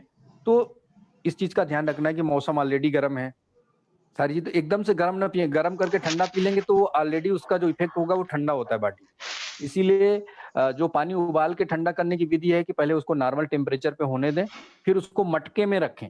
कभी भी बॉइल्ड वाटर को फ्रिज में नहीं रखना है, नहीं तो जितने गुण होने चाहिए उतने दोष हो जाते हैं। तो ऋतुओं के अनुसार है सर पानी का प्रयोग करना। लेकिन हम सामान्य व्यक्ति को अगर लेमैन लैंग्वेज में समझाना चाहें तो उसको ये कहें कि जब ठंडी का मौसम हो तो गर्म पीजिए, जब गर्मी का मौसम हो तो उबाल के ठंडा करके पीजिए। तो उससे क्या है, जो नेचुरल प्यूरिफिकेशन है वो भी हो जाएगा पानी का, और पानी लाइट हो जाता है। बॉयल करने के बाद पानी लाइट हो जाता है, और लाइट होने से क्या होगा, उस डाइजेशन पानी का अच्छे से होगा और प्रॉब्लम्स नहीं होनी। तो हम सर लोग एक ये क्वेश्चन था मेरा, सॉरी, कैन आई, मैं पूछ सकती हूँ? कोई और Yes. पूछना चाहती बिल्कुल। हूँ? यस यस पूछिए हाँ, आप। एक क्वेश्चन था सर। मैं काफी घर में जो देख रही हूँ, बच्चों के स्कूल नहीं है, वो मोबाइल पे बहुत ज्यादा समय व्यतीत कर रहे हैं, और पैंडेमिक के मैडम। डर से हम लोग उनको घर में से बाहर भी नहीं निकलने दे रहे हैं। इससे जी। बहुत ज्यादा प्रॉब्लम क्रिएट हुआ है, डाइजेशन गड़बड़ हुआ है, आईज पे बहुत स्ट्रेन आ रहा है ऑनलाइन क्लासेस की वजह जी। से। जी। पूरा लाइफस्टाइल जो है हम जो चाहते हैं वैसा जी नहीं पा रहे हैं। तो जी। डिटॉक्स कैसे कर सकते हैं? क्या मेथड ठीक रहेगा जिससे उनका इम्यूनिटी भी बढ़ा रहे? क्या सजेस्ट करते हैं आप? मैडम देखिए, ऐसा है कि जो ये मोबाइल की या गैजेट्स की प्रॉब्लम आ रही है, वो तो स्टूडेंट्स जो छोटे बच्चे हैं उनको तो अभी हुआ कोरोना काल के बाद। हम एडल्ट्स भी उसके एडिक्ट हैं। बच्चों के साथ जो प्रॉब्लम है मैडम, आप अगर उसको ईमानदारी से उसमें अगर हम लोग एनालिसिस करें तो उसका जो सबसे बड़ा कारण है कि हम बच्चों को पर्सनल समय नहीं देते। जैसे मान लीजिए, ठीक है, आप बाहर नहीं जाने देते, लेकिन खुद ही कोई गेम ऐसा करें कि उनमें उनको इन्वॉल्व करें।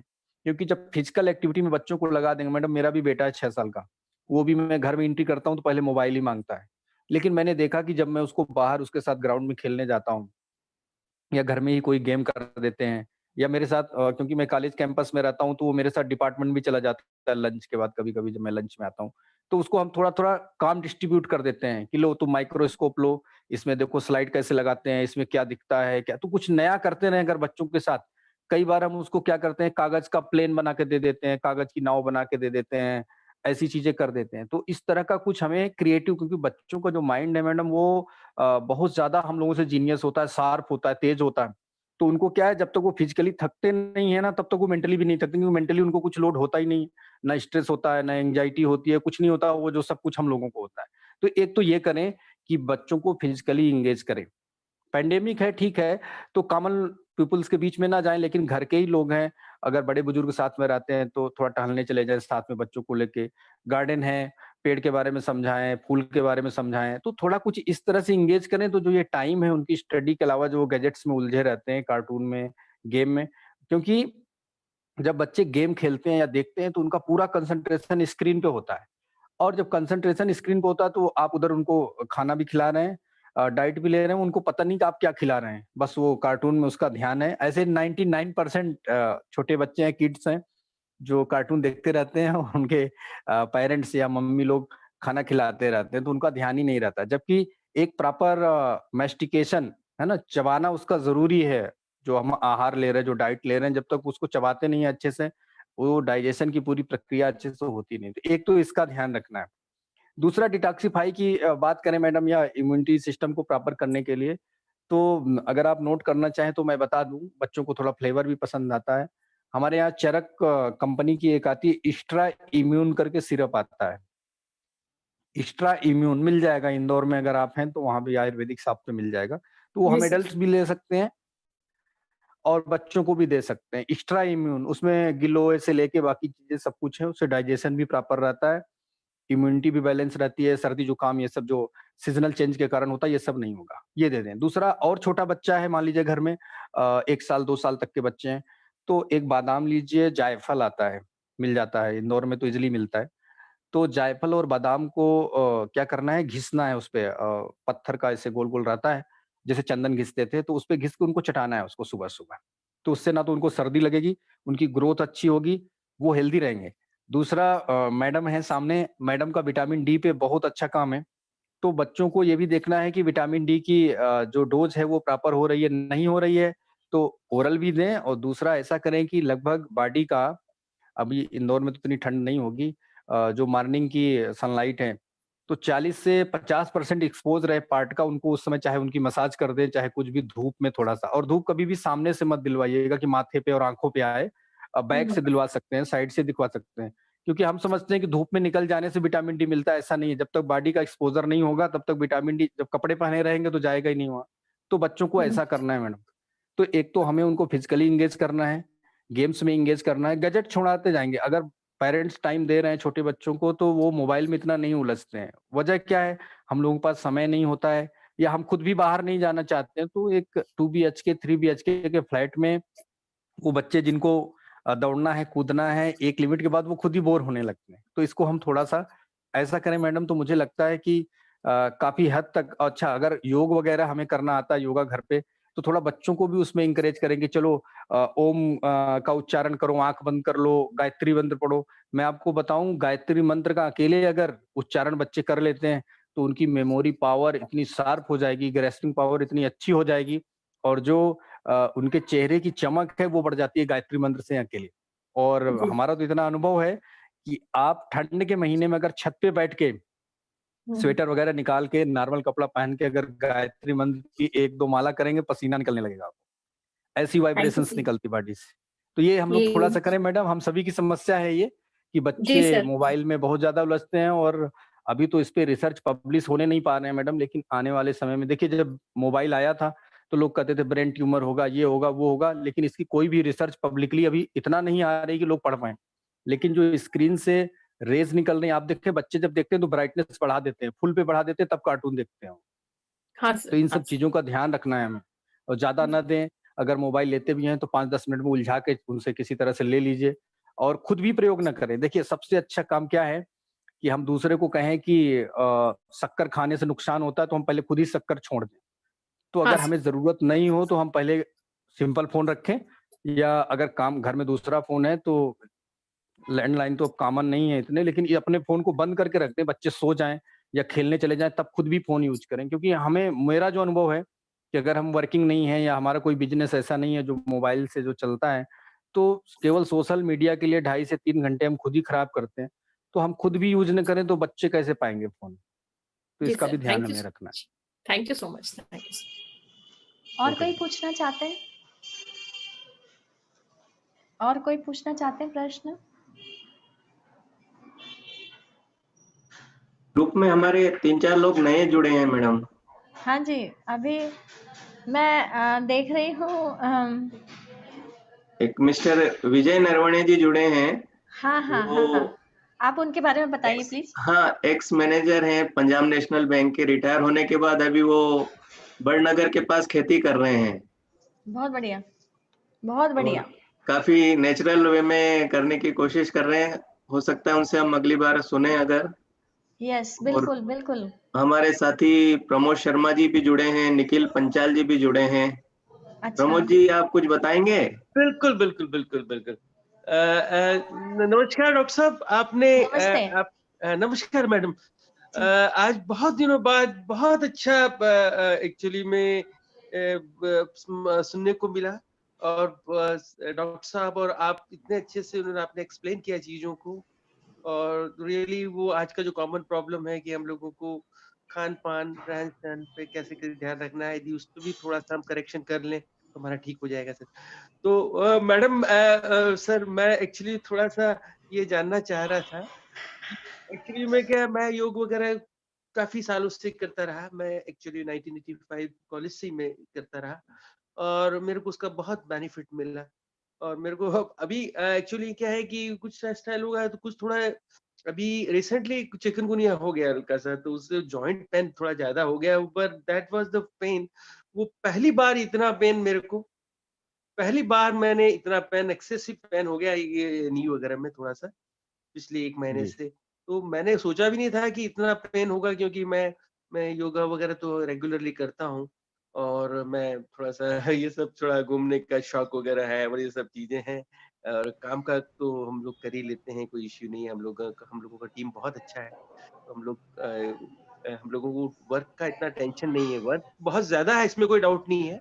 बट टेंशन वर्क का नहीं रहता है, क्योंकि हम जानते हैं कि हमारे जो वर्क की वजह से जो टेंशन आता है, हमारे जो नेचर ऑफ वर्क है उसमें, तो वो नहीं हो पा हम उसको टेक ओवर कर लेते हैं।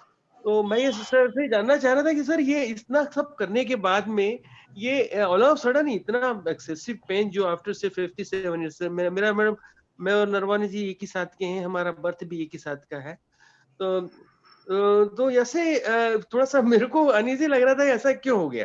फिर भी थोड़ा सा आप इसके ऊपर प्रकाश डालें तो थोड़ा सा मेरे को लगता है कि हम लोग इस चीज से कैसे बचें, ये थोड़ा सा आप बताएं तो एक्चुअली ज्यादा। जो चिकनगुनिया की प्रॉब्लम है, इसमें जो जॉइंट्स में स्टिफनेस होता है या लॉन्ग टर्म जॉइंट पेन होता रहता है, वो आयुर्वेद के हिसाब से इसमें वात और कफ का रोल रहता है। तो आपने अनुभव किया होगा कि जब थोड़ा सा मौसम चेंज हुआ होगा, बादल आए होंगे, कुछ ठंडक बढ़ी होगी या बारिश जैसा कुछ हुआ होगा, उसी समय आपकी स्टिफनेस और पेन बढ़ता होगा।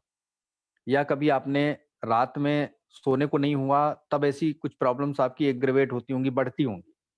तो इसके लिए मैं ये कहूंगा कि अगर आपके नियर बाय कोई आयुर्वेदिक कंसल्टेंट हैं, तो एक बार उनके पास अप्रोच करें और वहाँ आपको वो 1 डेढ़ महीने का ट्रीटमेंट सजेस्ट करेंगे, उससे आपको लाभ होगा। तो इसके लिए मैं चाहता हूँ, क्योंकि ये ट्रीटमेंट का पार्ट है। और अभी क्या करना है आपको कि कोशिश करना है कि जैसे डाबर में एक र्यूमाटिल करके आयल आता है डाबर कंपनी का, तो वो ले लें, रात में सोने के 1-2 घंटे पहले लगा लें, सुबह नहाने के 1-2 घंटे पहले लगा लें, तो थोड़ा-सा जो स्टिफनेस सुबह-सुबह रहेगी या बाकी समय रहेगी, वो नहीं रहेगी। खाने में इस चीज़ का ध्यान रखना है कि दही वगैरह का सेवन ना करें आप। दही है, छाछ है, इनको थोड़ा-सा भी अवॉइड करना है आपको। क्योंकि अगर दही का यूज़ करेंगे और जॉइंट पेन है तो बढ़ सकता है, तो इसका भी ध्यान रखना है। और वैसे तो दिन में सोने का नहीं होता होगा, लेकिन अगर ऐसी आदत हो तो उसको कम करें और एट लीस्ट भोजन करने के बाद तुरंत ना सोएँ। कम से कम 2 घंटे का अंतर रखें जब भी भोजन करें और सोने में।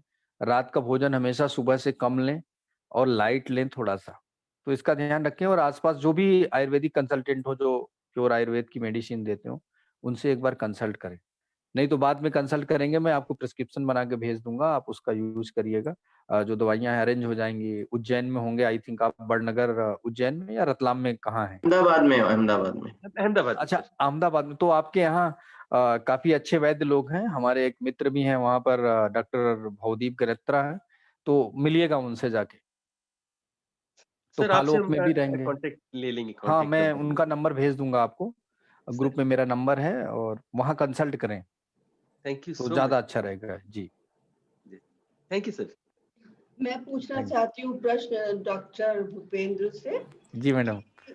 आप वो बोलते हैं कि गर्म खाना ठंडा, मतलब तासीर खाने की और ठंडी तासीर, हमारे एलोपैथी में तो हम लोग कभी ऐसा कोई वर्णन नहीं है कि ये फूड ठंडा है, ये फूड गर्म है, ये नहीं देना चाहिए, वो नहीं देना चाहिए। क्योंकि क्या है, ये जो हमारे माता पिता हैं, ये सोचकर कि ये खाना गर्म, ये ठंडा है, ये फलाना है, इससे खराब होगा, ऐसा कर ऐसे माता पिता भी हैं जिनके घर में काफी खाने की सहूलियत है, सब कुछ मिलता है, वो बच्चों को वो खाने को नहीं देते क्योंकि उनको जैसा पूर्ण अपूर्ण ज्ञान है उसकी तहत वो अपने बच्चों को बहुत सारी चीजें खाने को नहीं देते। ये नहीं खाना, ये नहीं खाना, ये नहीं खाना, बहुत सारे नहीं बच्चे के दिमाग में डालते हैं।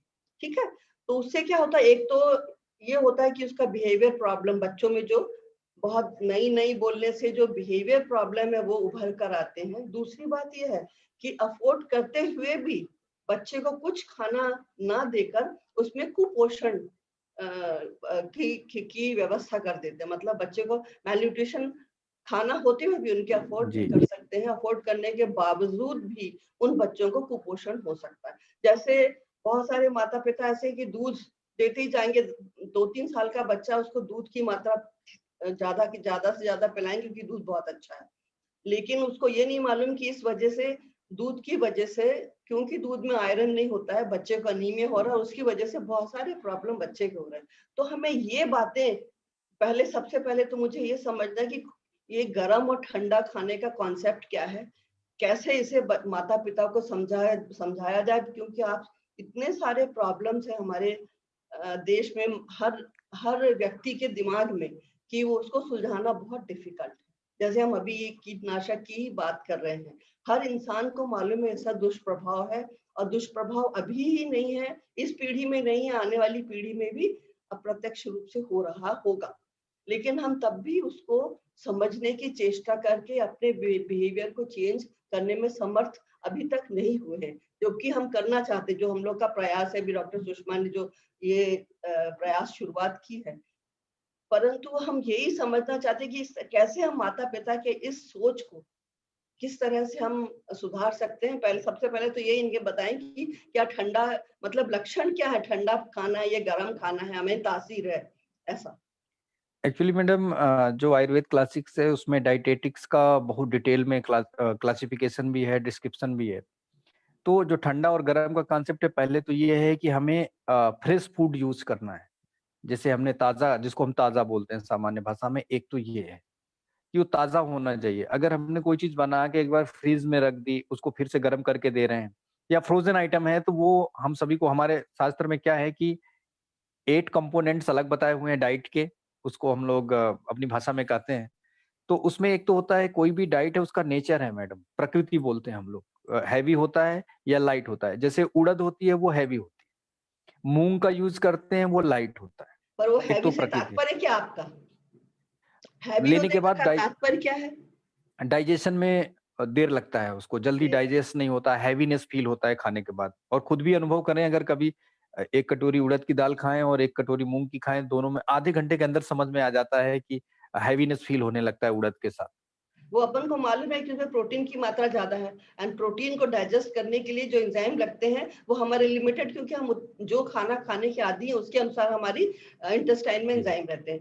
तो अगर हम उड़द खाते, हमको मालूम है उसमें प्रोटीन ज्यादा है, इसको टाइम ज्यादा लगेगा, है ना, वो तो बनी बात है, पर वो तो वो तो रिलेटेड ही है उसको। तो हम कैसे ऐसा बोले कि ये हैवी है? हैवी से हमारा तात्पर्य यही है कि ये देर तक हमारे स्टमक में, क्योंकि एम्प्टिंग ऑफ स्टमक देर से होगी, देर से खाना लोअर माने स्मॉल इंटेस्टाइन में और नीचे जाएगा तो देर से डाइजेशन होगा। तो हमारा ये हैवी क्यों बोल दिया उसको? हैवी मतलब ये हुआ कि बड़ा भार वजन बढ़ गया, ऐसा नहीं। हैवी का मतलब ये मैडम जनता को ये समझाना चाहिए कि कुछ खाने ऐसे हैं जिसको पचाने में हमारे इंटेस्टाइन को क्षमता ज्यादा लगती है और उसके लिए ज्यादा समय लगेगा, है ना? ऐसा कुछ व्यवहार होना चाहिए। ये गरम ठंडा हैवी लाइट ये करने से ना हमारे, मुझे लगता है कि कॉन्सेप्ट जो हमारे जनता है, जो लेमैन है, उसको हम बड़ा कॉन्सेप्ट जरा थोड़ा विकृत सा कॉन्सेप्ट दे रहे हैं। मैं और सरल ढंग से बताने का प्रयास करता हूँ मैडम, कि जैसे जो टेस्ट होता है मॉडर्न के हिसाब से 4 तरह के टेस्ट होते हैं, आयुर्वेद के हिसाब से 6 तरह के टेस्ट होते हैं। तो जो डाइट का हमारा कॉम्बिनेशन है वो षड्रस युक्त हो, 6 रस से हो, मीठा भी हो उसमें, खट्टा भी हो, चरखा भी हो, नमकीन भी हो, सारी चीजें हो मैडम उसमें। और आप ये देखिए कि जो बॉडी की टेंडेंसी है, सबसे ज्यादा कार्बोहाइड्रेट लेता है बॉडी, चाहे हम चावल लेते हो यूपी में, और इधर तो चावल ज्यादा लेते हैं, अपने यहाँ इंदौर में कम यूज होता है, लेकिन गेहूं की रोटी यूज होती है। तो एक तो इसका ध्यान रखें कि मीठा रहेगा, खट्टा रहेगा, नमकीन रहेगा, उसी में प्रोटीन, कार्बोहाइड्रेट, विटामिन, मिनरल सब आ जाते हैं। फिर एक चीज और हमारे क्लासिक्स में बताई गई है कि चावल में यूज करना, जो कुछ ऐसी चीजें बताई जो आप रेगुलर यूज करें, साल भर यूज करें तो भी कोई नुकसान नहीं है, कुछ ऐसी चीजें भी बताई जिनको आपको रेगुलर यूज नहीं करना है। तो पहले क्या होता था, जो 60 चावल बोलते हैं, 60 दिन में तैयार होता था, या एक रेड राइस आता था पहले, अभी पूजा में यूज करते हैं, कभी कभी मिलता है, वो बहुत ज्यादा यूजफुल था, तो उसको रेगुलर यूज कर सकते हैं।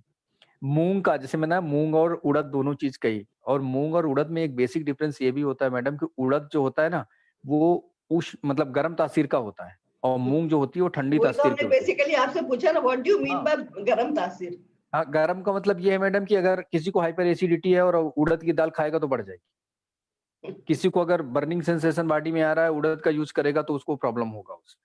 ये चीज है, 2 ही तरह की चीजें होती हैं संसार में, या तो वो ठंडापन उत्पन्न करने वाली होती हैं, या वो गर्मी। अगर हम इसको मॉडर्न से, हमारे जो पेरेंट्स हैं, वो ठंडे से तात्पर्य उनका रहता है कि सर्दी जुकाम हो जाएगा, खांसी हो जाएगी, निमोनिया हो जाएगा इस खाने से। उनका ये इसके संग एसोसिएशन है।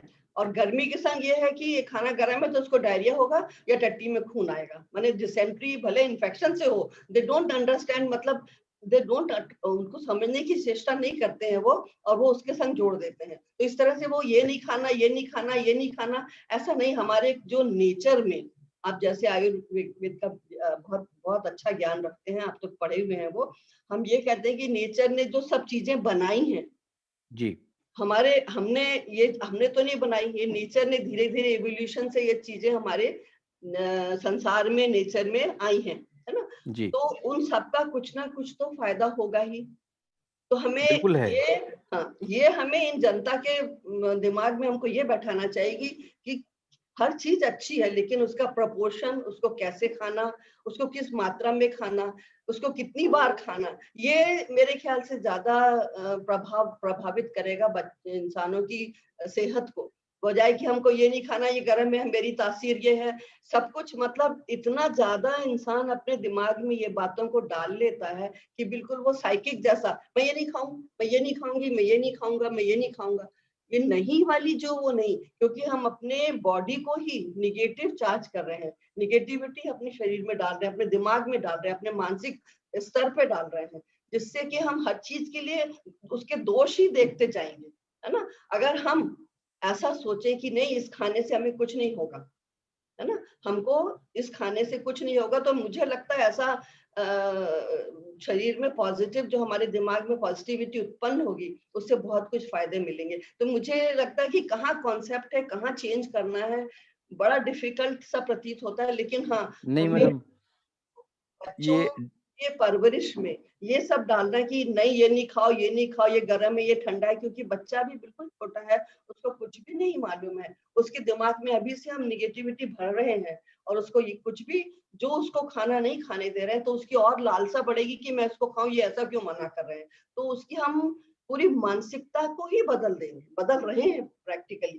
तो हमें, मुझे लगता है कि हमें भी अपनी थोड़ी सोच मैंने थोड़ी बदल कर, आई डोंट नो, आपके पास बहुत ज्ञान है आयुर्वेद का, लेकिन फिर भी मुझे लगता है कि ये जो हम ये बहुत सारे नई बच्चे के लिए पैदा करते हैं कि ये नहीं खाओ, ये नहीं खाओ, ये गर्म, ये ठंडा, ये फलाना, इससे सर्दी हो जाएगी, उसको हम उसको सजेशन दे रहे हैं कि तुमको ये खाने से होगा। और वो निश्चित रूप से ऐसा हमारे शास्त्रों में लिखा है कि जिस विचार से हम खाएंगे वैसा ही हमारे शरीर में वो उत्पन्न करेगा, वैसी ऊर्जा उत्पन्न करेगा, है ना। तो पता नहीं, मुझे ये कुछ डाउट है ऐसा, पर कितना हमें अपनी जनता को बताना चाहिए कि ठंडा या गर्म, क्योंकि देखिए कितना कुपोषण है हमारे देश में, कितना कुपोषण है हमारे मध्य प्रदेश, आपके उत्तर प्रदेश में मने काश जहाँ आप हैं ठंडे प्रदेश में, वहां तो बहुत कम है, लेकिन यहाँ बहुत ज्यादा कुपोषण है और उनकी धारणाएं बहुत गलत है, होते हुए भी वो खिलाते नहीं क्योंकि गर्म में ठंडा या फलाना डिमांड है ना। हजम नहीं होगा तो दूध में पानी मिला के पिलाएंगे कि दूध हजम नहीं हो रहा इसलिए पानी मिला के पिलाते हैं, जबकि पानी मिला के पिलाएंगे तो उसको कुपोषण होगा और उसकी आंतों पे असर होगा और उसको और ज्यादा परेशानी होगी डाइजेशन में, तो और कुपोषण का साइकिल बढ़ जाएगा। तो ये सब बातें मुझे लगता है कहाँ से शुरू हो, कहाँ अंत हो, कहाँ उसका समझाइश कैसे हो, ये ज्यादा जरूरी है कि जिससे हमारे देश की जनता का स्वास्थ्य, बच्चों सब खास करके हम लोग पीडियाट्रिशियन है तो बच्चों के स्वास्थ्य के बारे में ज्यादा ध्यान दिमाग में आता है। आई डोंट नो कि कहाँ ये सब, ये फूड के बारे में बताना चाहिए, कैसा ज्ञान बताना चाहिए, आई मीन कितना बताना चाहिए, बहुत जरूरी है। मुझे थोड़ा समय दे मैडम, मैं समझाने का प्रयास करता हूँ। एक्चुअली जो ट्रेडिशनल डाइट है हमारी मैडम, देखिए घर में जो चीजें बनती, इवन फेस्टिवल्स पे जो बनती हैं, सारी चीजों का एक टाइम है कि बरसात के बाद ये चीज बनता है, ठंडी के महीने में ये लड्डू बना लेते हैं, ये चीजें बना लेते हैं, गर्मी में ये चीजें हैं। जो प्रोसेसिंग, जो मैं बता रहा था ना कि 8 कंपोनेंट्स हैं, चरक संहिता हमारा सबसे बड़ा क्लासिक है, उसमें जो बताया गया है उसमें प्रोसेसिंग, उसको हम लोग संस्कार बोलते हैं। जैसे सिंपल दाल है, उसको बघार के लेते हैं तो वो अच्छी लगती है, टेस्ट में भी अच्छी लगती है और उसकी जो पैलेटेबिलिटी है वो भी बढ़ जाती है और सारी चीजें अच्छी हो जाती हैं। तो एक तो ये चीज है। दूसरा ये है मैडम कि अपना बॉडी टाइप का भी देखना है। जैसे लेमन लैंग्वेज में अगर किसी को समझाना है तो पहले तो हम उसको ये बोलेंगे जो ट्रेडिशनल डाइट है, जो घर में पुराने समय से बनती हुई चीजें हैं।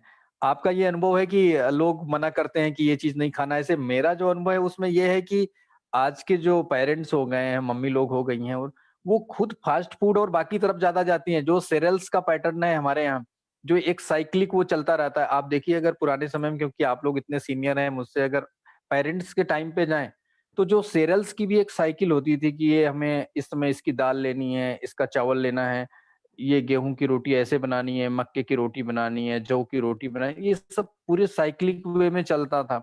सिंगल ग्रेन का यूज नहीं करते थे, मल्टीपल कॉम्बिनेशन बना के यूज करते थे सारी चीजें। और दूसरा एक चीज और बता दें मैडम, हम जो हैवी और लाइट का कॉन्सेप्ट है, आपने ध्यान दिया होगा कि पहले क्या होता था, गेहूं खरीद के रख लेते थे, साल भर बाद उसका यूज करते थे।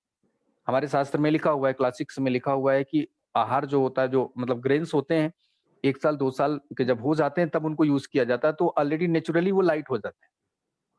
तो एक तो इसका भी अभी क्या है, जो माल कल्चर आ गया तो हम जाते हैं कि शक्ति भोग का आटा ले आते हैं, 5 किलो का पैकेट, 10 किलो का पैकेट ऐसे आता है। अब ये पता नहीं गेहूं कब उगाया गया, कब मार्केट में आ गया, वो 1 साल वाला वो पैटर्न है ही नहीं।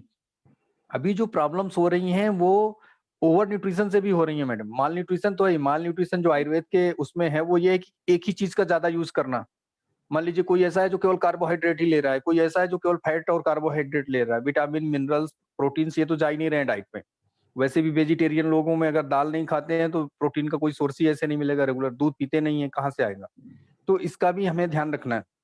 तो एक तो उनको ट्रेडिशनल डाइट के बारे में बताना है, दूसरा ये बताना है कि आप ग्रेन्स को चेंज करते रहें। तो जो ग्रेन्स को चेंज करेंगे, जैसे पहले ज्वार, बाजरा, मक्का सब चलता था, अभी लोग भूलते जा रहे हैं। लोगों को तो ज्वार की और उसकी रोटी बनानी नहीं आती आने वाले समय में जो लोग हैं, तो ये भी बताना है। दूसरा, फास्ट फूड और फ्रूट में अगर 2 चॉइस रखी जाए तो फ्रूट लेना चाहिए, जबकि हम लोग फास्ट फूड लेते हैं, फ्रूट को किनारे कर देते हैं। तो इसका भी ध्यान रखना। जो दूध की बात है मैडम, तो दूध के बारे में जो मेरा जो हमारा शास्त्र कहता है, जो हमारे क्लासिक्स में, उसमें गाय के दूध का बताया। अब आज की डेट में गाय का दूध अवेलेबल नहीं होता है, तो ठीक है अगर भैंस का भी दूध है तो उसमें कुछ चेंज कर लेने होते हैं। जैसे अगर इलायची पीस के उसमें मिला के, थोड़ा पानी मिला के उसको फेंट दें, सेक कर दें उसको, वो लाइट हो जाता है, इजिली डाइजेस्ट होता है ना। तो ये सारी चीजें हैं और सब कुकिंग प्रोसीजर में है ऑलरेडी ये, तो इसका ध्यान रखना है। बच्चों के लिए जैसे है तो दूध की कितनी मात्रा होनी चाहिए, साथ में उनको ग्रेन्स कितने देने हैं कि 6 महीने के बाद का बच्चा हो गया तो कैसे उसको ग्रेनुल्स या क्या-क्या चीज़ें बना के देनी है, उस तरह से हमें उनको बताना पड़ेगा। और जो गरम-ठंडे की तासीर की बात है, जो आपका प्रश्न था, तो उसमें सबको पता है कि इस मौसम में ये चीज़ नहीं, जैसे दही है, तो दही मैडम रात में नहीं खाना चाहिए। जो आयुर्वेद क्लासिक्स में रात में नहीं खाना चाहिए। और दही क्या होता है कि दही का जो बॉडी पे इफ़ेक्ट है, चाहे वो कोलेस्ट्रॉल जमने की बात हो कि कोरोनरी आर्टरीज़ में जमता है, जो चीज़ें अगर आप दही लेते हैं तो दही जाके उसकी जो हम लोगों में कहा जाता है एक प्रॉपर्टी होती है, अभिसंधि बोलते हैं हम लोग, तो वो हेवीनेस उत्पन्न करता है जाके वहाँ आर्टरीज़ में, और उसमें लॉन्ग टर्म अगर आप लेते हैं, तो उसका एसिमिलेशन प्रॉपर होता है, तो वहाँ पे सब जगह जमता है। तो मना किया गया है कि इसको नहीं लेना है। दूसरा जैसे घी का है कि घी खाना है।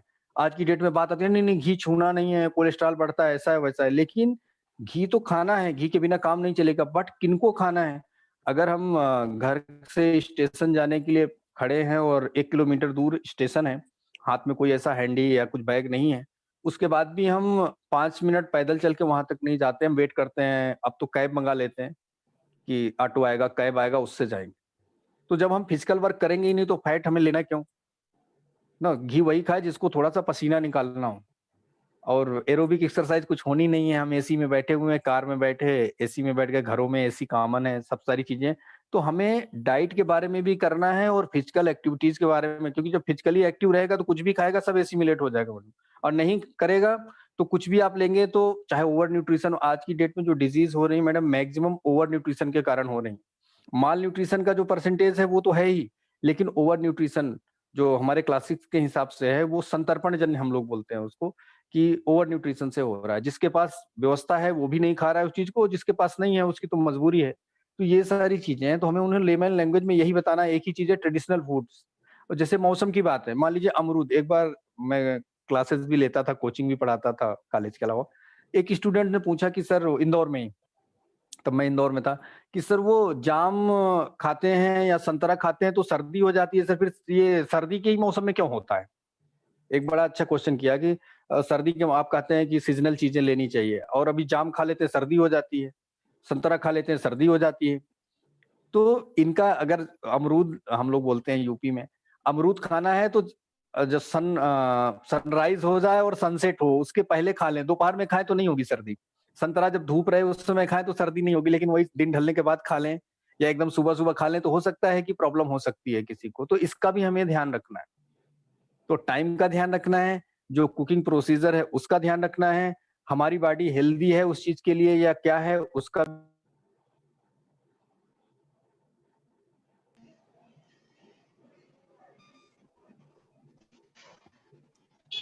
इसके बारे में एक बार एक डाइटेटिक्स पे हम लोग एक सेशन रख लें तो फिर मैं उसमें कुकिंग प्रोसीजर और क्या-क्या ग्रेन्स और उनको किस रूप में यूज़ करना है, मिल्क का यूज़ कैसे करना है, घी का यूज़ कैसे करना है। और मैं एक चीज़ और बता दूँ मैडम, जैसे उड़द के बारे में बात हुई कि हाई प्रोटीन होता है। एमपी में भी ऐसा है, मध्य प्रदेश में, क्योंकि रीवा से मेरा टच रहा है, तो जो तुअर की दाल आती है मैडम गाँव में, जो घर में तैयार होती थी, बचपन में मैंने भी देखा था।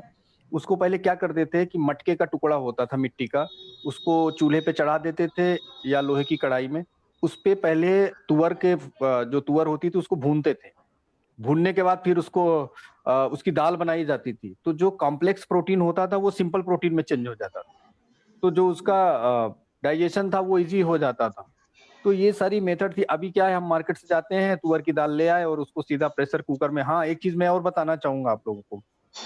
जो प्रेशर कुकर में पकाने का सिस्टम है, ये हमारे बॉडी के लिए अच्छा नहीं है, क्योंकि उसमें प्रेशर पे चीज़ें पकती हैं। जो बॉयल होके अच्छे से पकने का सिस्टम है, वो प्रेशर कुकर में नहीं होता, और उससे भी नुकसानदायक चीज़ें एल्यूमीनियम के बने होते हैं मैक्सिमम कुकर। तो जो एल्यूमीनियम है मैडम, वो हैवी मेटल है। जो डायबिटीज़ के केसेस बढ़ रहे हैं, उसमें भी उस एल्यूमीनियम का रोल है। तो ये भी हमें देखना है। अभी कभी मौका मिले मिट्टी के बर्तन में खाना पका के देखें, तो उसका टेस्ट और उसकी बाकी चीज़ें और एल्युमिनियम के कुकर में जो चीज़ें हैं, इसमें है डिफरेंस। तो ये सब चीज़ें भी हमें देखना है। और फिर एक चीज़ और है, जो हमारे क्लासिक्स में 8 कंपोनेंट है, उसमें एक चीज़ और बताई गई है कि जो पहले खाया हुआ भोजन है, वो डाइजेस्ट हो जाए तब दूसरा आपको आहार लेना है। इसका भी ध्यान रखना। बच्चे क्या है, दिन भर कुछ न कुछ खाते रहते हैं, एडल्ट्स भी खाते रहते हैं, फ्रिज से निकाल के खाते हैं, बाहर गए चिप्स का पैकेट ले लिया, कुछ भी ले लिया, तो इनको भी वो करना है। और जैसे बेक्ड आइटम है और मैदे से बनी हुई चीज़ें हैं, इन सब चीजों को भी हम उनको बता सकते हैं कि इनका यूज ज्यादा ना करें, कम से कम करें। धन्यवाद। मैंने इतनी जनरेशन देखी थी, मेरी एज 76 या 77 ईयर रनिंग है ना, तो मैंने 3 जनरेशन तो आराम से देखी हैं।